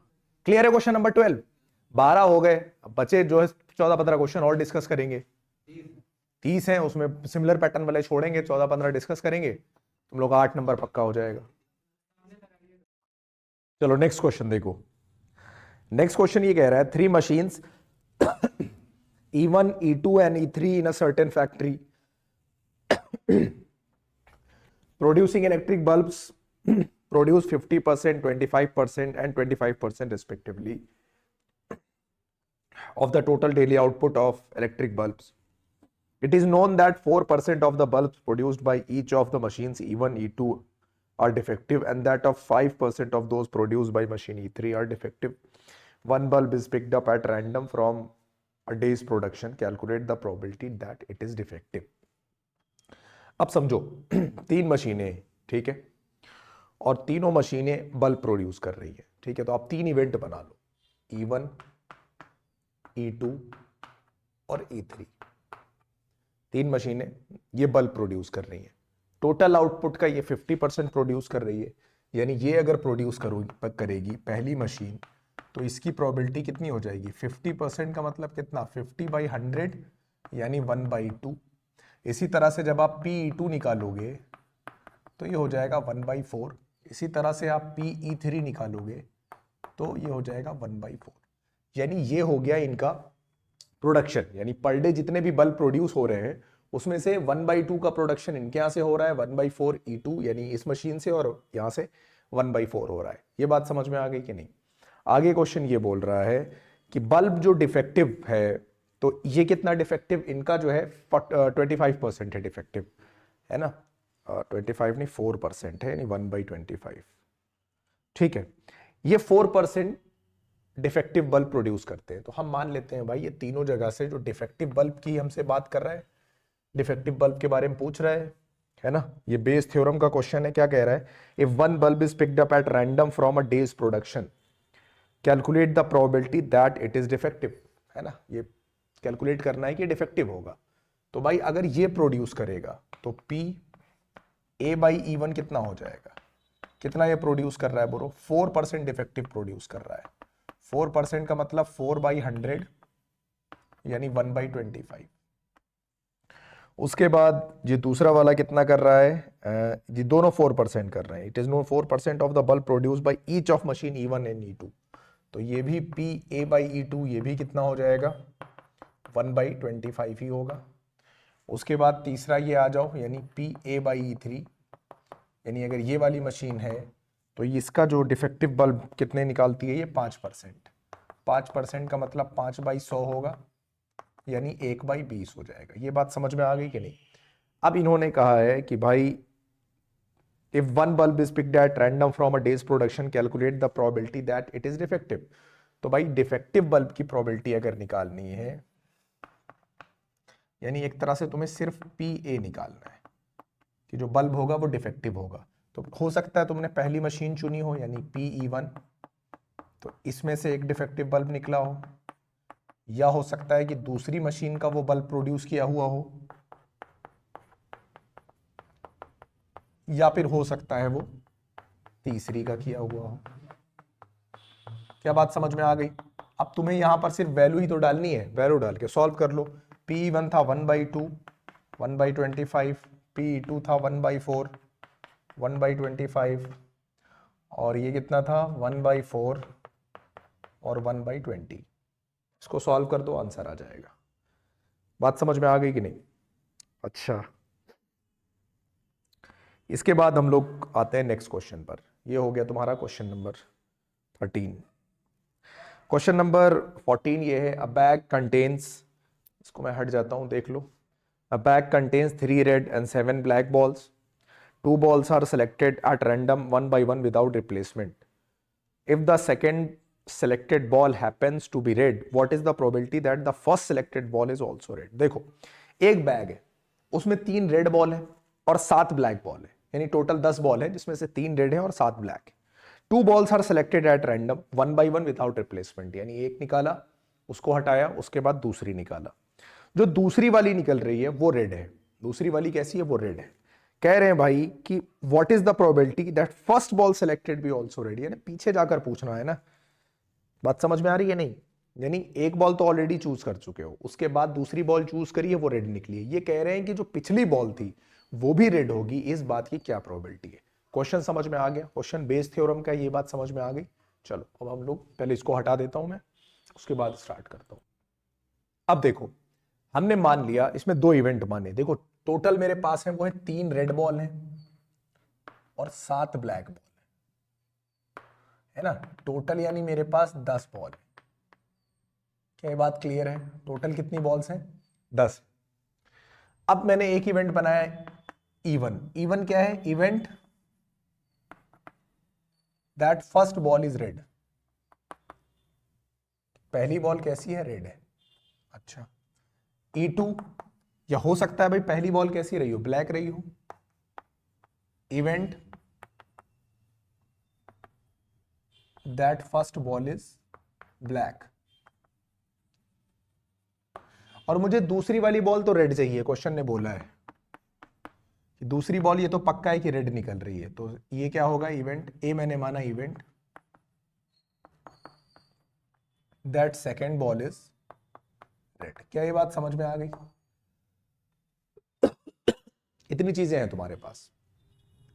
अब सबसे पहले पहली बॉल रेड होने की क्या प्रोबेबिलिटी है, यानी P1। पहली बॉल रेड होने की प्रोबेबिलिटी ये है कि टोटल तुम्हारे पास 10 बॉल हैं जिसमें से 3 बॉल रेड है, तो 3/10 हो जाएगी। ये हो गया कि पहली बॉल कैसी होगी? रेड होगी। दूसरी बॉल ब्लैक, नहीं सॉरी, पहली बॉल अगर ब्लैक है यानी P2, तो भाई 10 में से 7 बॉल ब्लैक है, तो पहली बॉल ब्लैक होने की प्रोबेबिलिटी कितनी है? 7/10। अब मान लो कि मैंने पहली वाली बॉल जो थी, यानी ये वाला केस P1, इस केस में अगर मैं PA देखूंगा, है ना, PA/E1, यानी पहली बॉल मैंने निकाल ली, वो रेड थी। अब जब दूसरी बॉल निकालूंगा विदाउट रिप्लेसमेंट है, यानी वो बॉल बाहर जा चुकी है। अब टोटल तुम्हारे पास 9 बॉल्स हैं जिसमें से रेड कितनी है? 2 है, यानी दूसरी बॉल रेड होगी इस इवेंट के बाद, तो उसके चांसेस होंगे 2/9। क्लियर है ये बात? और अगर पहली बॉल ब्लैक निकली है तो अब दूसरी बॉल रेड होने के जो चांसेस होंगे वो होंगे 3/9। क्या बात समझ में आई? क्योंकि अभी भी उसके पास 3 रेड बॉल है और 9 टोटल बॉल्स होंगे। क्या यहां तक बात समझ में आ गई? हाँ या ना? अब क्या करेंगे? बेस थ्योरम का इस्तेमाल करेंगे। क्वेश्चन ने तुमसे पूछा क्या है? सेकेंड बॉल रेड है, ये बात फिक्स हो गई, तो क्या प्रोबेबिलिटी कि पहली रेड होगी, यानी ये वाला इवेंट हो चुका है, सेकेंड बॉल रेड है, और ये क्या हो गया? E1, यानी फर्स्ट बॉल भी रेड होने की प्रोबेबिलिटी निकालनी है। टोटल आउटकम तुमको पता ही है कि भाई क्या होगा? PE1 into PE1/A plus PE2 into PE2/A, और यहां पर क्या हो जाएगा? PE1 into PA/E1। क्या ये बात समझ में आ गई? वैल्यू सारी तुम्हारे पास रखी हुई है, यहां पर डाल दो, आंसर आ जाएगा। ठीक है? मैं आंसर हर क्वेश्चन का तो नहीं निकाल रहा हूं, क्योंकि मेरा काम है मेन तुमको क्वेश्चन समझाना। अगर क्वेश्चन समझ में आ गया तो वैल्यू डाल के सॉल्व तो तुम लोग कर ही लोगे। क्लियर है ये भी क्वेश्चन? नेक्स्ट पर चलते हैं। देखो नेक्स्ट क्वेश्चन देखो, इसके बाद 15 तो हो चुका है, ठीक है, डिट्टो कॉपी है, क्वेश्चन पीछे हो चुका है। 16, in answering a question on a multiple choice test a student either knows the answer or guesses। तो 2 इवेंट बनाओ, या तो वो आंसर जानता है E1 यानी knows the answer, और दूसरा इवेंट है E2। पहला क्या है? ये आंसर या तो जानता है, और दूसरा क्या है कि गेस करता है, गेसेस द आंसर। ठीक है।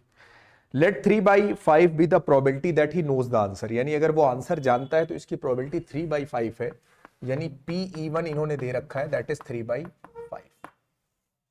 अगर वो आंसर गेस करता है तो 2/5, तो PE2 ये कितना हो गया? 2/5 हो गया। Assuming that a student who guesses at the answer will be correct with probability 1/3, यानी जो स्टूडेंट गेस करता है at the answer will be correct with probability 1/3, यानी करेक्ट होने की प्रोबेबिलिटी, अगर इवेंट को ए मान लो, यानी ए आंसर इज करेक्ट, तो जो गेस कर रहा है उसका आंसर जो करेक्ट होने की प्रोबेबिलिटी है, उन्होंने कितनी दे रखी है? इन्होंने 1/3 दे रखी है। What is the probability that the student knows the answer given that he answered it correctly. अब देखो ये जो होगा, जिसको आंसर पता है, जो आंसर जानता है, जाहिर सी बात है कि उसका आंसर करेक्ट होगा, तो इसकी प्रोबेबिलिटी तो 1 हो जाएगी, यानी PA/E1 ये हो गया 1। यानी अगर ये स्टूडेंट जिसको आंसर पहले से पता है, उसके आंसर सही होने की प्रोबेबिलिटी तो 1 हो जाएगी, और जो आंसर गेस कर रहा है उसका आंसर सही होने की प्रोबेबिलिटी इन्होंने 1/3 दे रखी है। अब तुमसे कह रहे हैं what is the probability that the student knows the answer. क्या प्रोबेबिलिटी है कि स्टूडेंट आंसर जानता है, given that he answered it correctly. ये दे रखा है कि उसने आंसर को क्या किया है, मतलब करेक्ट किया है आंसर उसने। तो अब इसमें क्या चीज दे रखी है पहले से कि उसने आंसर को करेक्ट किया है, तो आंसर को करेक्ट किया है तो ए यानी ये चीज पहले से गिवन है that he answered it correctly. और ये कहां से है, ये कौन सा स्टूडेंट है जो आंसर को जानता है, यानी E1 है, तो ये बन जाएगा। अब ये बेस थ्योरम का क्वेश्चन है, नीचे टोटल आ जाएगा तुम्हारा PE1 into P A/E1 PE2 into PA/E2 और यहां हो जाएगा तुम्हारा PE1 इंटू PA/E1। सारी वैल्यूज पता है, रख दो, आंसर आ जाएगा। PE1 दे रखा है कितना 3/5 और A/E1 1 दे रखा है। PE1 दे रखा है 3/5 1 प्लस PE2 कितना है 2/5 इंटू A/E2 1/3 दे रखा है। तो ये ऊपर हो जाएगा 3/5, नीचे हो जाएगा 3/5 और इधर से कितना आ जाएगा 15। इसको भी 15 बनाओ तो 3 3 जा 9, 5 3 जा 15, यानी ये हो जाएगा 9 प्लस 2/15, है ना, यही तो बनेगा। इसको अगर हम 15 बनाएंगे तो कितना बन जाएगा, ये भी अब 15 बन गया, 9/15 11/15 15 15 कट 9/11 आंसर हो जाएगा।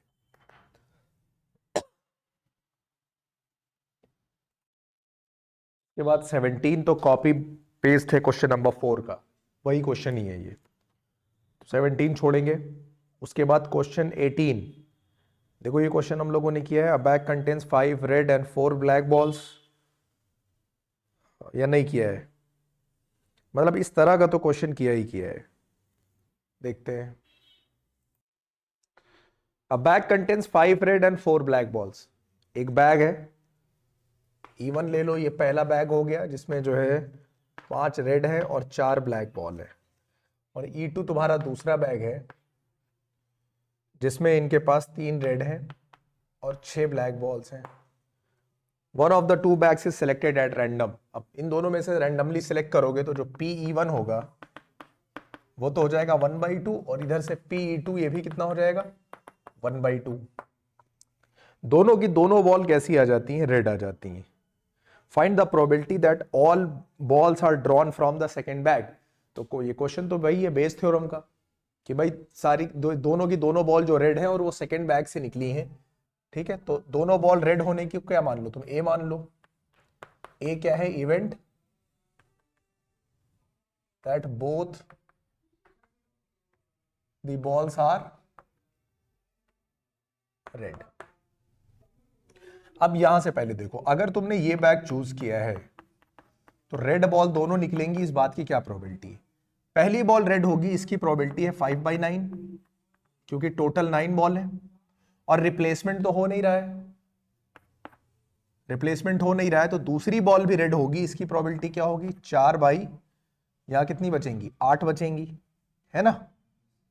तो ये कितना हो जाएगा 5/18, यही तो होगा। तो अगर ये वाला बैग मैंने चूज किया, इसमें से दोनों बॉल अगर रेड निकल रही हैं तो 9 बॉल है, पहली बॉल रेड होगी 3/9, दूसरी होगी 2/8, 3 3 जा 2 4 जा कितना हो गया 1/12, ये हो गया। अब क्या कह रहा है कि जो दोनों रेड बॉल निकली हैं ये कहां से निकली हैं, E2 से निकली है, यानी मुझे निकालना क्या है, दोनों बॉल रेड निकल चुकी हैं, बैग कौन सा था E2। बेस थ्योरम लगाएंगे, यहां क्या हो जाएगा PE2 इंटू PA/E2 और यहां वही सेम चीज रिपीट कर जाएगी, PE1 A/E1 PE2 A/E2। Value डाल दो, PE2 कितना है 1/2, A/E2 है 1/12 अपॉन E1 कितना है 1/2 और इसमें कितना है ये 5/18,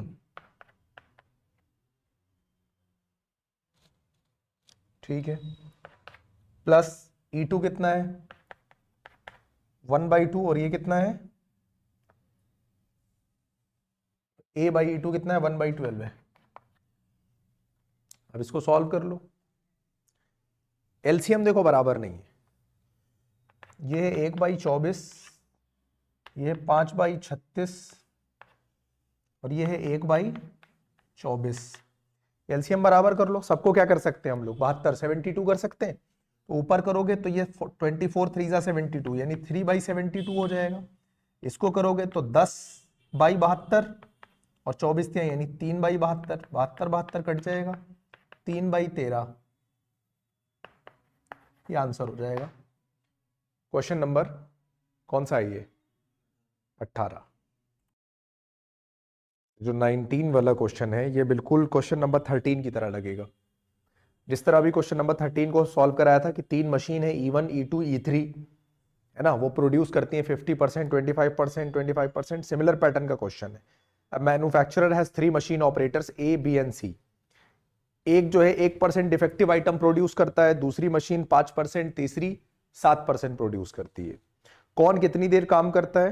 पहली जॉब पे रहती है 50%, दूसरी 30%, तीसरी मशीन 20%।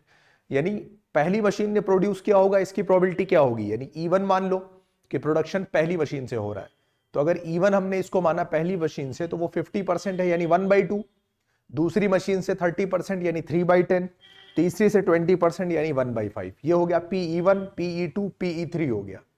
अब अगर E1 से जो निकला है वो डिफेक्टिव होगा तो उसके चांसेस कितने हैं 1% यानी 1/100, और दूसरे से अगर निकला यानी B से निकला है अगर ये डिफेक्टिव वाला यानी A/E2, या यहां पर मशीन B दे रखा है तो तुम ABC ही लेकर चलो तो भी कोई दिक्कत नहीं है, तुम डिफेक्टिव बॉल को E मान लो, है ना।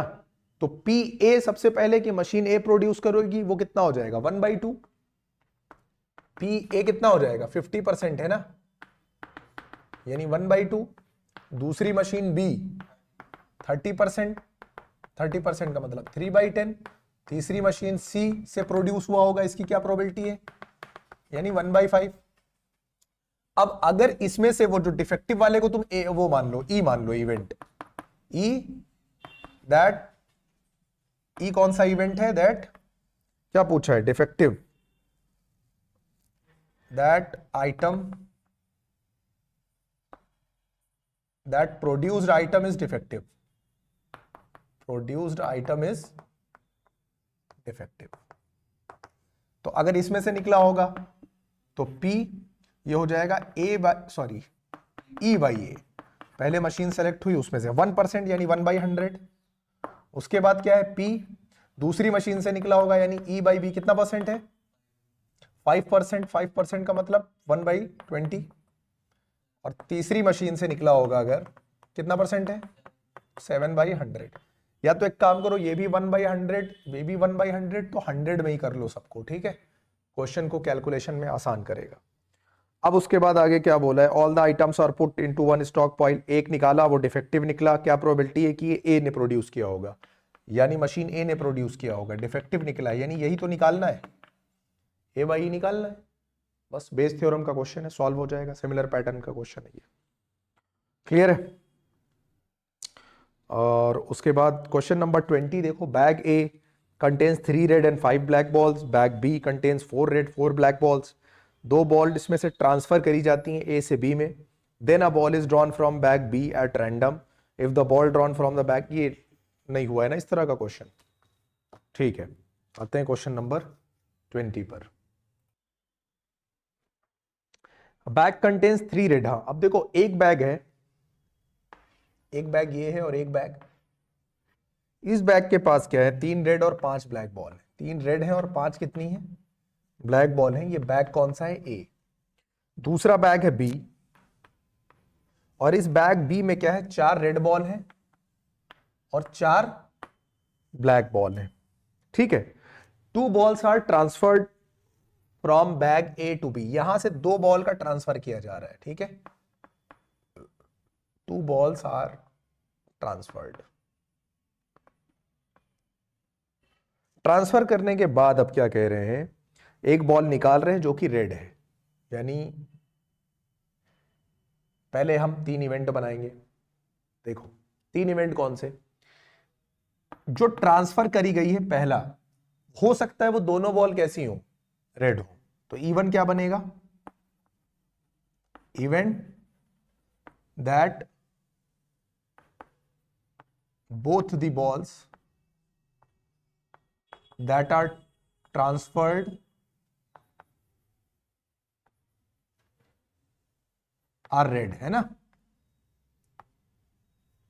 हो सकता है दोनों उधर जो गई हो, जो यहां से 2 निकाल के ट्रांसफर किया, वो दोनों रेड हो। सेम बोथ आर ब्लैक, अब पूरी लैंग्वेज बार बार कहां लिखेंगे। और E3 एक रेड और एक ब्लैक। ये बात समझ में आ गई कि नहीं, यानी 3 केस ये बने।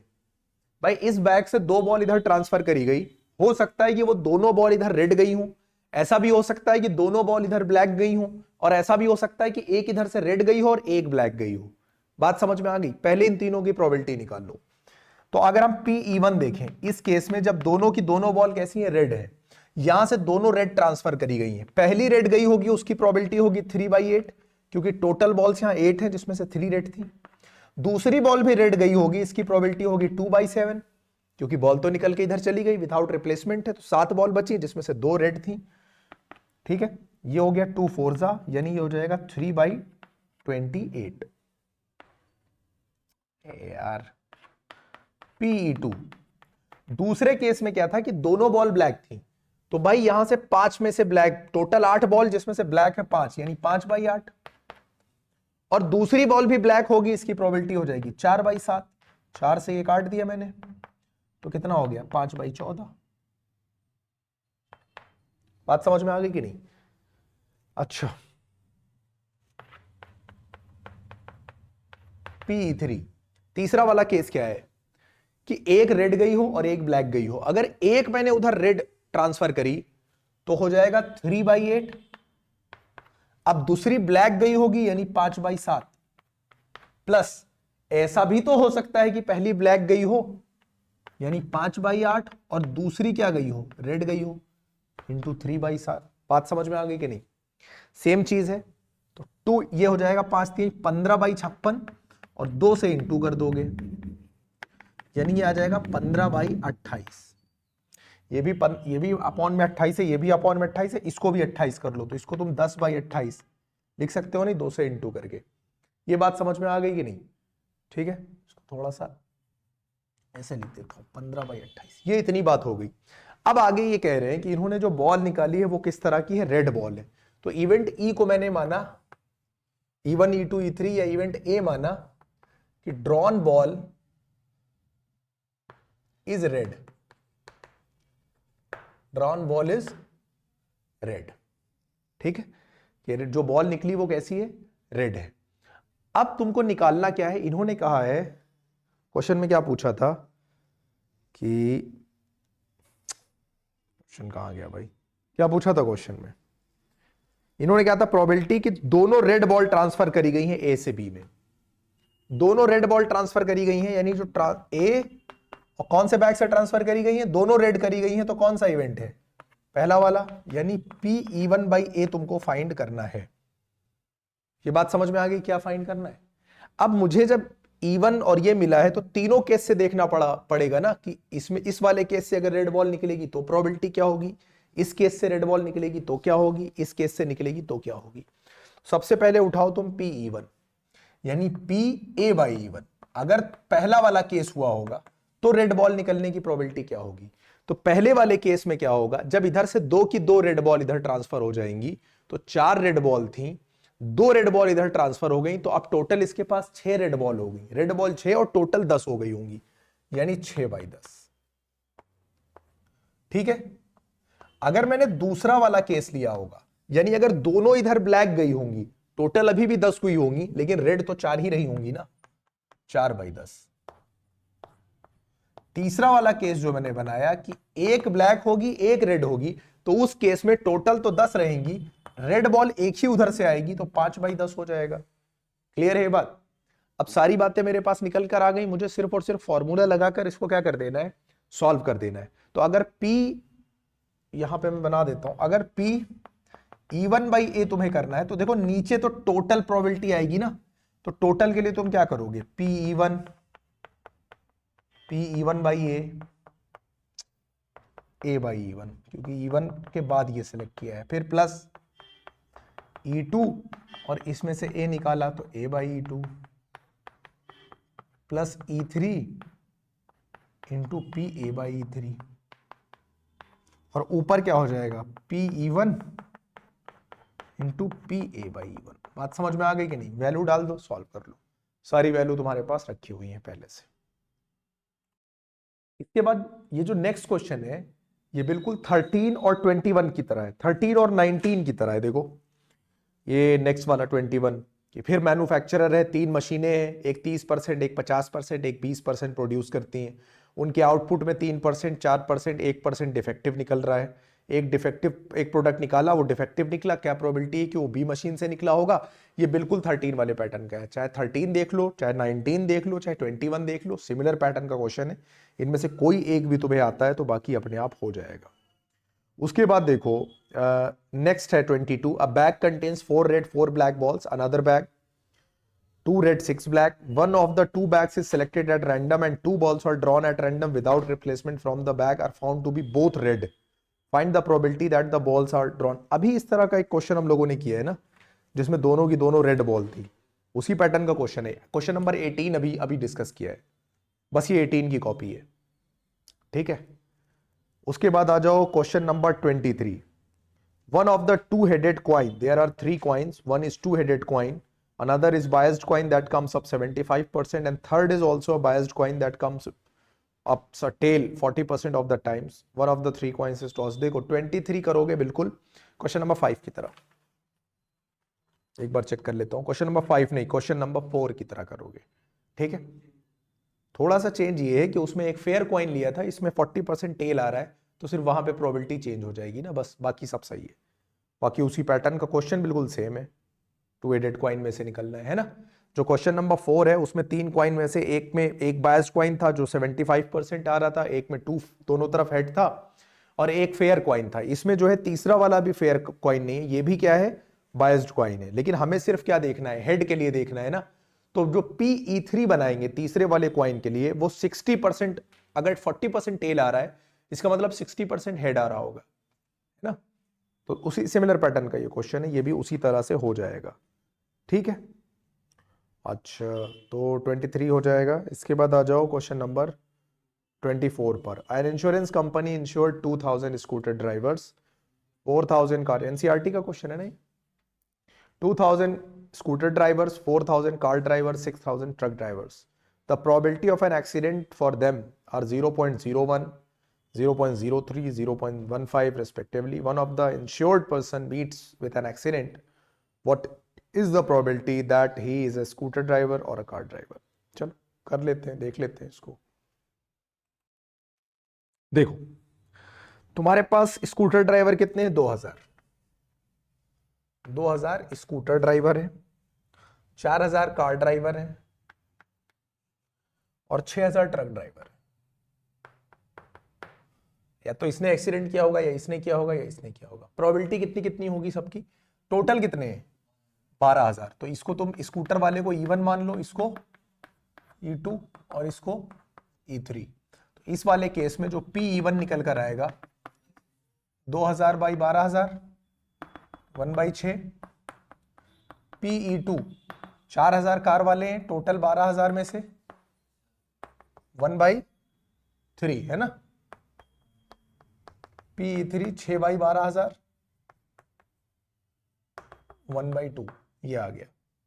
अब आगे ये क्या कह रहा है कि probability of an accident for them, scooter वाले के लिए कितना है, मान लिया इंश्योर्ड A/E1। ए हमने किसको माना है, जो इंश्योर्ड पर्सन है उसका एक्सीडेंट हो जाता है ना, मीट्स एन एक्सीडेंट। अगर इससे एक्सीडेंट होगा तो प्रोबेबिलिटी कितनी दी है इन्होंने, 0.01। अगर इससे हो रहा है कितना दे रखा है 0.03, और अगर इससे होता है तो कितना दे रखा है इन्होंने 0.15। आगे कह रहे हैं what is the probability that he is a scooter driver और अ कार ड्राइवर, यानी वो एक स्कूटर ड्राइवर है या फिर कार ड्राइवर है। क्लियर है बात? हाँ वैसे कर सकते हो। अब इसमें देखो, करो एक काम, पूछ रहे हैं कि या तो वो कार से हुआ है या तो किससे हुआ है, स्कूटर वाले से हुआ है। इसका मतलब जो मेरा आंसर होगा वो क्या होगा, रिक्वायर्ड जो प्रोबेबिलिटी होगी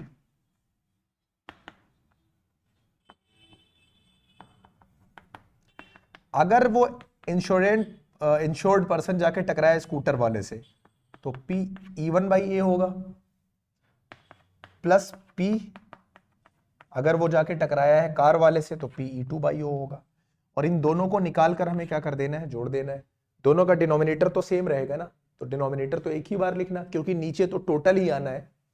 और ऊपर क्या हो जाएगा, तुम इन दोनों का फॉर्मूला लग के प्लस कर देना। या फिर ऐसे भी कर सकते हैं कि अगर वो एक्सीडेंट या तो स्कूटर से हुआ है या कार से हुआ है, इसका मतलब वो एक्सीडेंट ट्रक वाले ने तो नहीं किया है। ठीक है, तो ट्रक वाला वो एक्सीडेंट करेगा, इसकी प्रोबेबिलिटी निकाल लो और 1 से सबट्रैक्ट कर दो। दोनों तरह से किया जा सकता है, यानी रिक्वायर्ड प्रोबेबिलिटी 1 माइनस ट्रक वाले ने किया होगा E3/A, 1 में से सबट्रैक्ट कर दो, तो इसका मतलब या तो स्कूटर ने किया है या कार ने किया है। भाई अगर ट्रक वाले ने किया है तो उसकी प्रोबेबिलिटी हो जाएगी P3/A, लेकिन हमको पता है ट्रक वाले ने नहीं किया है, तो 1 से इसको क्या कर दोगे, सबट्रैक्ट कर दोगे। तो या तो कार ने किया होगा या फिर स्कूटर ने किया होगा, या फिर इसमें रख के सॉल्व कर देना, दोनों तरह से जिसमें आसान पड़ेगा कर देना। ठीक है, चलो इसको ट्राई करते हैं। Pe3/A है ना, तो इसका फॉर्मूला क्या हो जाएगा, Pe3 into PA/E3 upon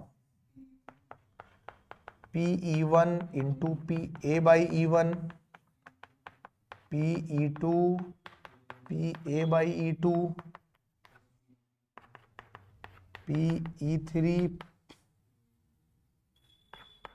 plus A/E3 है ना।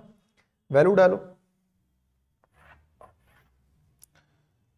1, इसको पहले सॉल्व कर लो, 1 में से तो घटा लेंगे। PE3 कितना दे रखा है 0.1/2, ये दे रखा है 0.15 है ना, और नीचे कितना कितना है 1/6 इंटू 0.01, 1/3 इंटू 0. और 0.15 into 1/2।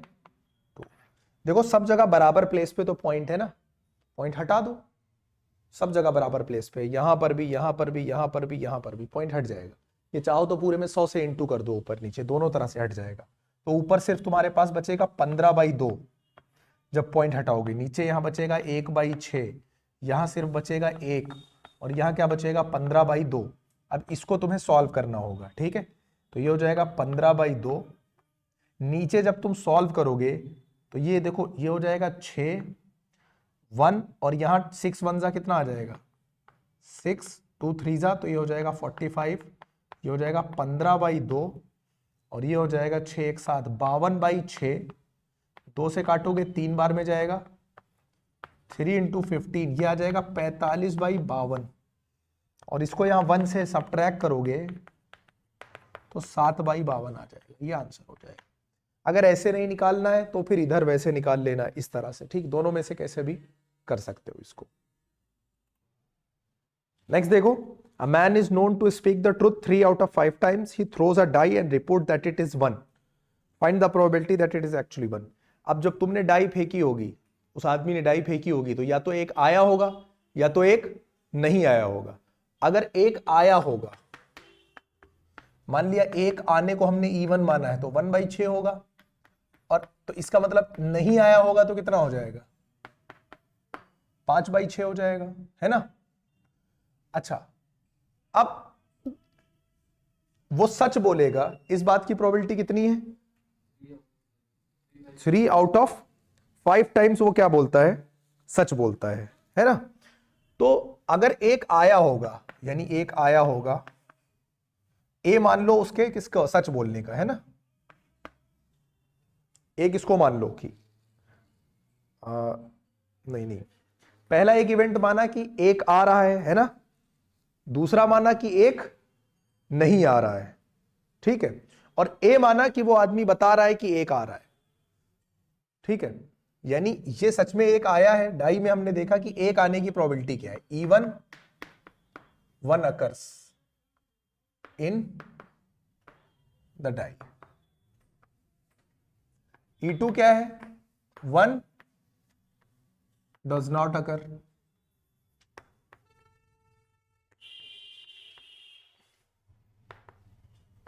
In the die.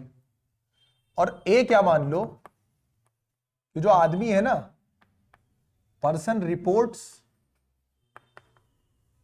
That one occurs, इसने कहा कि वन आया है, इसने क्या बोला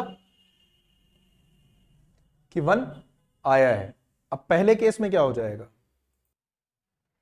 इस केस में कितना हो जाएगा, P A/E1, सच बोला होगा तो 3/5 हुआ होगा, और इस केस में बोला होगा तो ये हुआ होगा 2/5। अब क्या पूछा जा रहा है तुमसे, रिक्वायर्ड प्रोबेबिलिटी में क्या पूछा जा रहा है कि एक्चुअली एक आया है ना। पहले इसने रिपोर्ट किया कि एक आया है ना, और सच में एक आया है, तो इसको चेक करने का क्या होगा, E1 बाई ये, बस अब सॉल्व कर दे।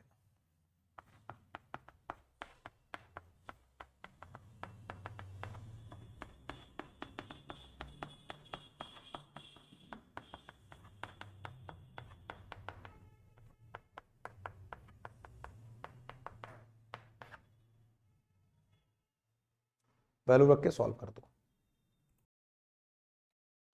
नेक्स्ट है card from a pack of 52 playing cards is lost. एक पत्ता खो गया है 52 में से। फ्रॉम द रिमेनिंग कार्ड, अब बचे कितने 51, उसमें से 3 कार्ड चूज करे गए हैं, और सब के सब कैसे आ रहे हैं, स्पेड आ रहे हैं।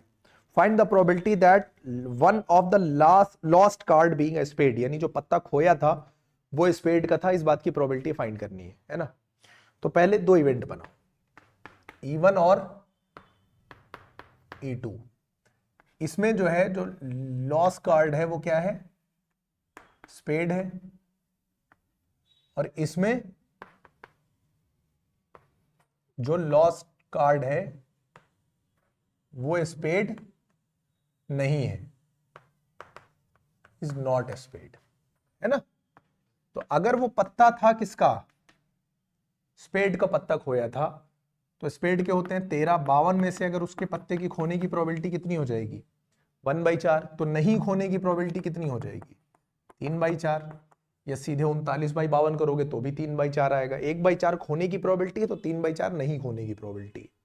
तुमने एक इवेंट माना ए कि जो 3 कार्ड निकाले गए हैं वो तीनों के तीनों कैसे हैं, स्पेड है, all drawn cards are spade, है ना। तो अच्छा, अब यहां पर देखो, अगर इस वाले केस से हम लोग निकालते हैं, इस वाले केस से E1 चूज किया, जिसमें जो पत्ता खोया है वो किसका है, स्पेड का पत्ता था। अब बचे मेरे पास कितने पत्ते, 51, उसमें से चूज कितने करने हैं मुझे, 3 पत्ते निकालने। तो टोटल आउटकम जो बनेगा वो बनेगा 51C3। ऊपर पत्ता वो स्पेड होना चाहिए, तीनों पत्ता। तो इसमें से जब एक पत्ता खो गया है, इस वाले में क्या है, लॉस्ट कार्ड इज स्पेड, एक कार्ड खो गया है, तो 12 ही पत्ते तो बचेंगे। उन 12 में से ही सेलेक्ट करोगे तो 12C3 हो जाएगा। इसको अभी सॉल्व करना है। और A/E2, इस वाले केस में क्या हो जाएगा, टोटल 51 में से 3 पत्ते लेने हैं, लेकिन इस बार चूंकि स्पेड नहीं खोया था तो 13 के 13 स्पेड मौजूद थे, उसी में से 3 मिल जाएंगे। दोनों बात समझ में आ गई कि नहीं। अब एनसीआर का फॉर्मूला बताया था, एनसीआर का फॉर्मूला होता है n factorial r factorial n minus r factorial, ठीक है। इसी को यहां पर यूज करेंगे तो कितना हो जाएगा, ऊपर 12 का फैक्टोरियल अपॉन 12 में से 3 निकालो कितना आ जाएगा, 9 का फैक्टोरियल और 3 का फैक्टोरियल। यहां कितना आ जाएगा, 51 से 3 कितना 51 का फैक्टोरियल अपॉन 51 माइनस 3 करो, कितना आ जाएगा 48 का फैक्टोरियल और इंटू 3 का फैक्टोरियल। बोलो यहां तक बात बिल्कुल क्लियर है कि नहीं क्लियर है? 3 का फैक्टोरियल यहां से, 3 का फैक्टोरियल यहां से काट दो। 12 फैक्टोरियल में 9 का फैक्टोरियल छुपा हुआ है, तो तुम्हारे पास मिलेगा 12 इंटू 11 इंटू 10, 9 फैक्टोरियल कट के किनारे हो गया। 51 के पास 48 का फैक्टर छुपा हुआ है, मतलब 48 का इंटू 49, ये बचेगा। और कुछ कट रहा है, ये इसको काट देगा। और कुछ कट रहा है, ये कटेगा। 5 1 6 2 1 3, 3 से कटेगा तो 3 चौक 12 हो जाएगा और 3 इंटू 17 51 हो जाएगा, है ना। और तो कुछ कट नहीं रहा है, 44 हो जाएगा। इसको इंटू मारना पड़ेगा तुमको, 49 इंटू 5 इंटू 17, तो 17 पच्चे कितना हो जाएगा 85 इंटू 49। 85 को अगर हमें 49 से इंटू करना है तो 85 को पहले तुम 100 से कर दो तो 8500 हो जाएगा, उसका आधा कर दो 4250 हो जाएगा और उसमें से 85 निकाल दो, यानी 4250 में से तुम 85 और माइनस कर दो तो कितना हो जाएगा ये 4165, ये आना चाहिए। ठीक है, यही आएगा। देखो इसी तरह से अब ये वाला सॉल्व कर लो, 13C3 तो कितना हो जाएगा 13 factorial upon 13 minus 3 10 factorial into 3 factorial upon 51 का फैक्टोरियल और यहां पर 48 फैक्टोरियल इंटू 3 का फैक्टोरियल, 3 का फैक्टोरियल 3 का फैक्टोरियल, फिर यहां से जाएगा यहां ऊपर 10 का फैक्टोरियल काटेगा तो 13 12 11 10 तो चला जाएगा और यहां नीचे 51 50 49, बस यही तो बचेगा। कुछ कटवट रहा है, कट रहा है 2 से, लेकिन फिर सॉल्व करना ही पड़ेगा। नीचे नहीं तो यहां पर सिंपली काटा पीटा है ना, सेम कैसे आएगा। इसको काटो फिर, देखो ये 4 3 से काटोगे तो 3 और ये 17 बार में जाएगा। इस बार 0 नहीं कटेगा, है ना। पिछली बार 0 भी हम लोगों ने काट लिया था। बात समझ में आ रही है? तो ऊपर अब एक काम करो, अभी कुछ मत काटो, ठीक है। 13 चौको 52 हो जाएगा, 52 इंटू 11 हो जाएगा ये, और नीचे जब इसको तुम करोगे तो एक 0 ही तो एक्स्ट्रा बढ़ेगा भैया। 17 इंटू 5 इंटू 49 था, यहाँ 17 इंटू 50 इंटू 49 है, तो एक 0 ही तो आगे बढ़ाया है, बस हो गया। अब इसका भी डिनोमिनेटर अभी हम सेम करे ले रहे हैं। देखो अब इसको 11 से मारो, 11 दूनी 22, 11 पचे 55 और 2 57, है ना। काटो पीटो मत, इसको भी एक एक 0 बढ़ा के सेम कर लो।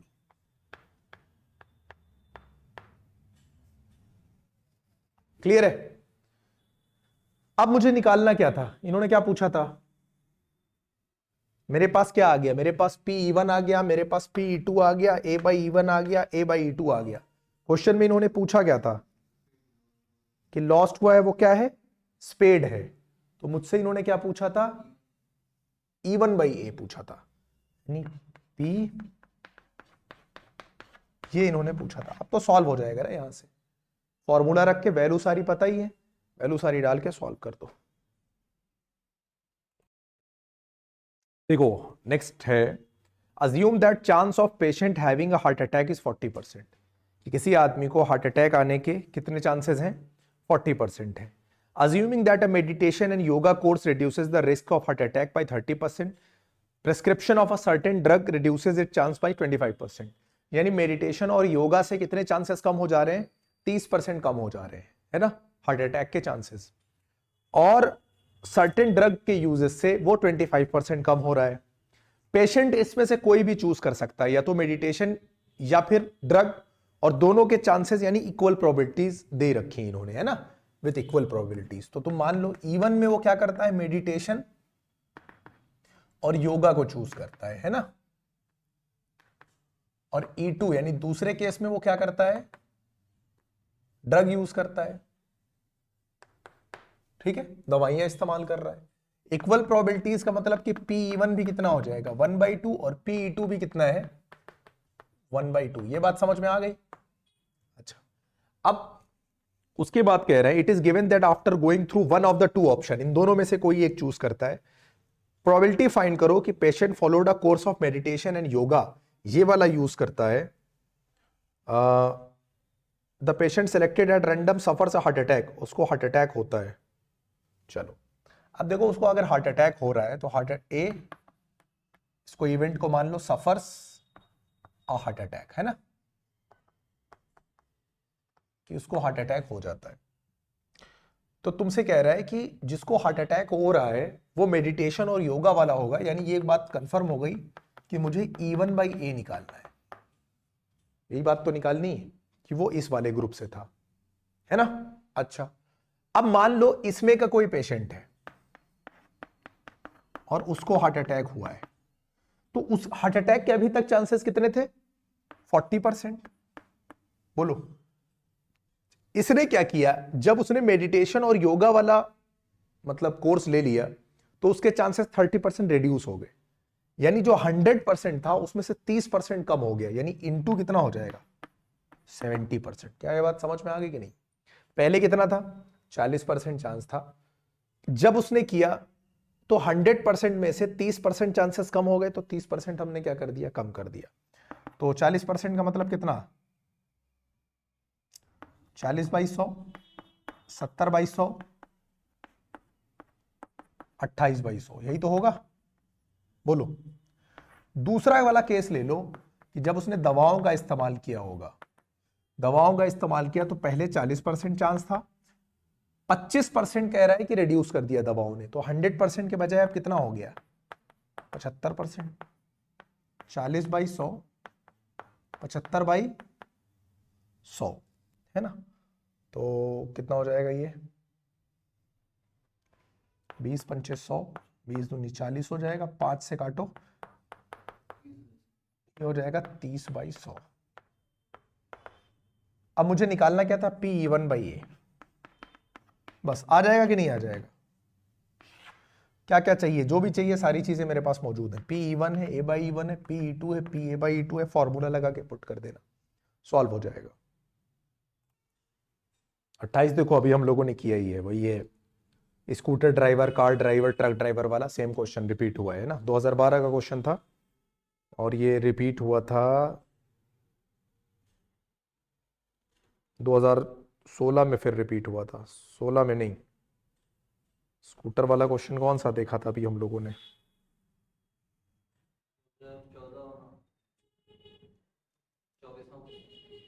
24th 2009 में आया है, 2014 में आया है, 2012 में भी आया है, तो क्वेश्चन नंबर 28 सेम क्वेश्चन है, इसको छोड़ दो।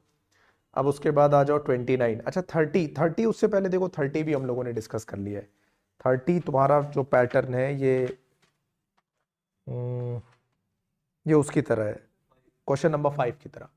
30 बिल्कुल 5 का कॉपी है ना, सिमिलर पैटर्न पे लग जाएगा। 5 सॉल्व करवा ही चुके हैं।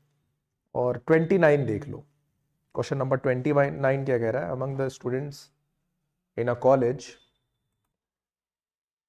It is known that 60% reside in hostel और बाकी डे स्कॉलर है। डे स्कॉलर मतलब दिन ही दिन आए, पढ़ के गए, है ना। हॉस्टल में रिसाइड करते हैं तो इसकी प्रोबेबिलिटी कितनी हो जाएगी, इवन तुम मान लो कि हॉस्टल में रहते हैं, है ना, रिसाइड इन हॉस्टल। और E2 क्या मान लो कि वो डे स्कॉलर है। कितने बच्चे हैं जो हॉस्टल में रहते हैं 60%, है ना।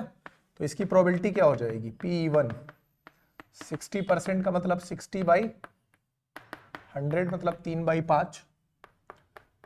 PE2 बचे कितने 40% कह रहे हैं डे स्कॉलर है, सॉल्व करोगे यानी 2/5, 3/5 ये है तो 2/5 ही आ जाएगा। ये दोनों बातें आ गई। उसके बाद प्रीवियस ईयर का रिजल्ट ये शो करता है कि 30% स्टूडेंट जो हॉस्टल में रहते हैं उनको A ग्रेड मिलता है और 20% जो डे स्कॉलर हैं वो A ग्रेड लेकर आते हैं। End of the year one student is chosen at random from the college and he has A grade. तो A ग्रेड वाले को तुम क्या मान लो, इवेंट A मान लो, स्टूडेंट A गेट्स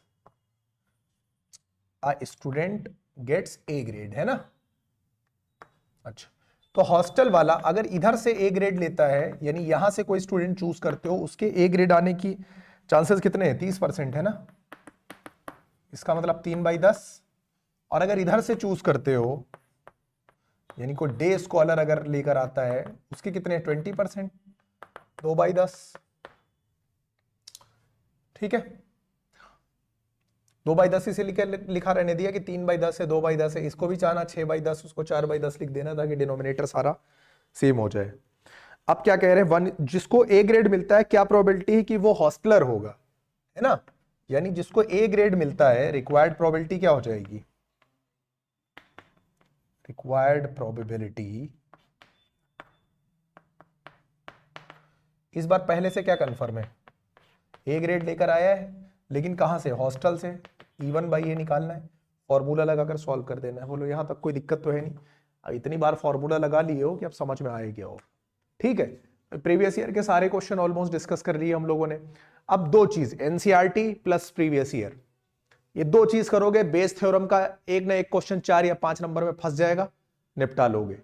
समझ रहे हो नहीं? केस स्टडी में भी चांसेस है, केस स्टडी में रिलेशन फंक्शन हो गया, प्रोबेबिलिटी हो गया, यहां से आ सकता है। तो ये हो गया तुम्हारा, प्रोबेबिलिटी यहीं से खत्म हो गया, बेस थ्योरम कंप्लीट हो गया। एक लेक्चर कंडीशनल प्रोबेबिलिटी का पहले हम लोग कर चुके हैं। अब कल हम लोग स्टार्ट करेंगे नया टॉपिक। ठीक, चलो कल मिलते हैं।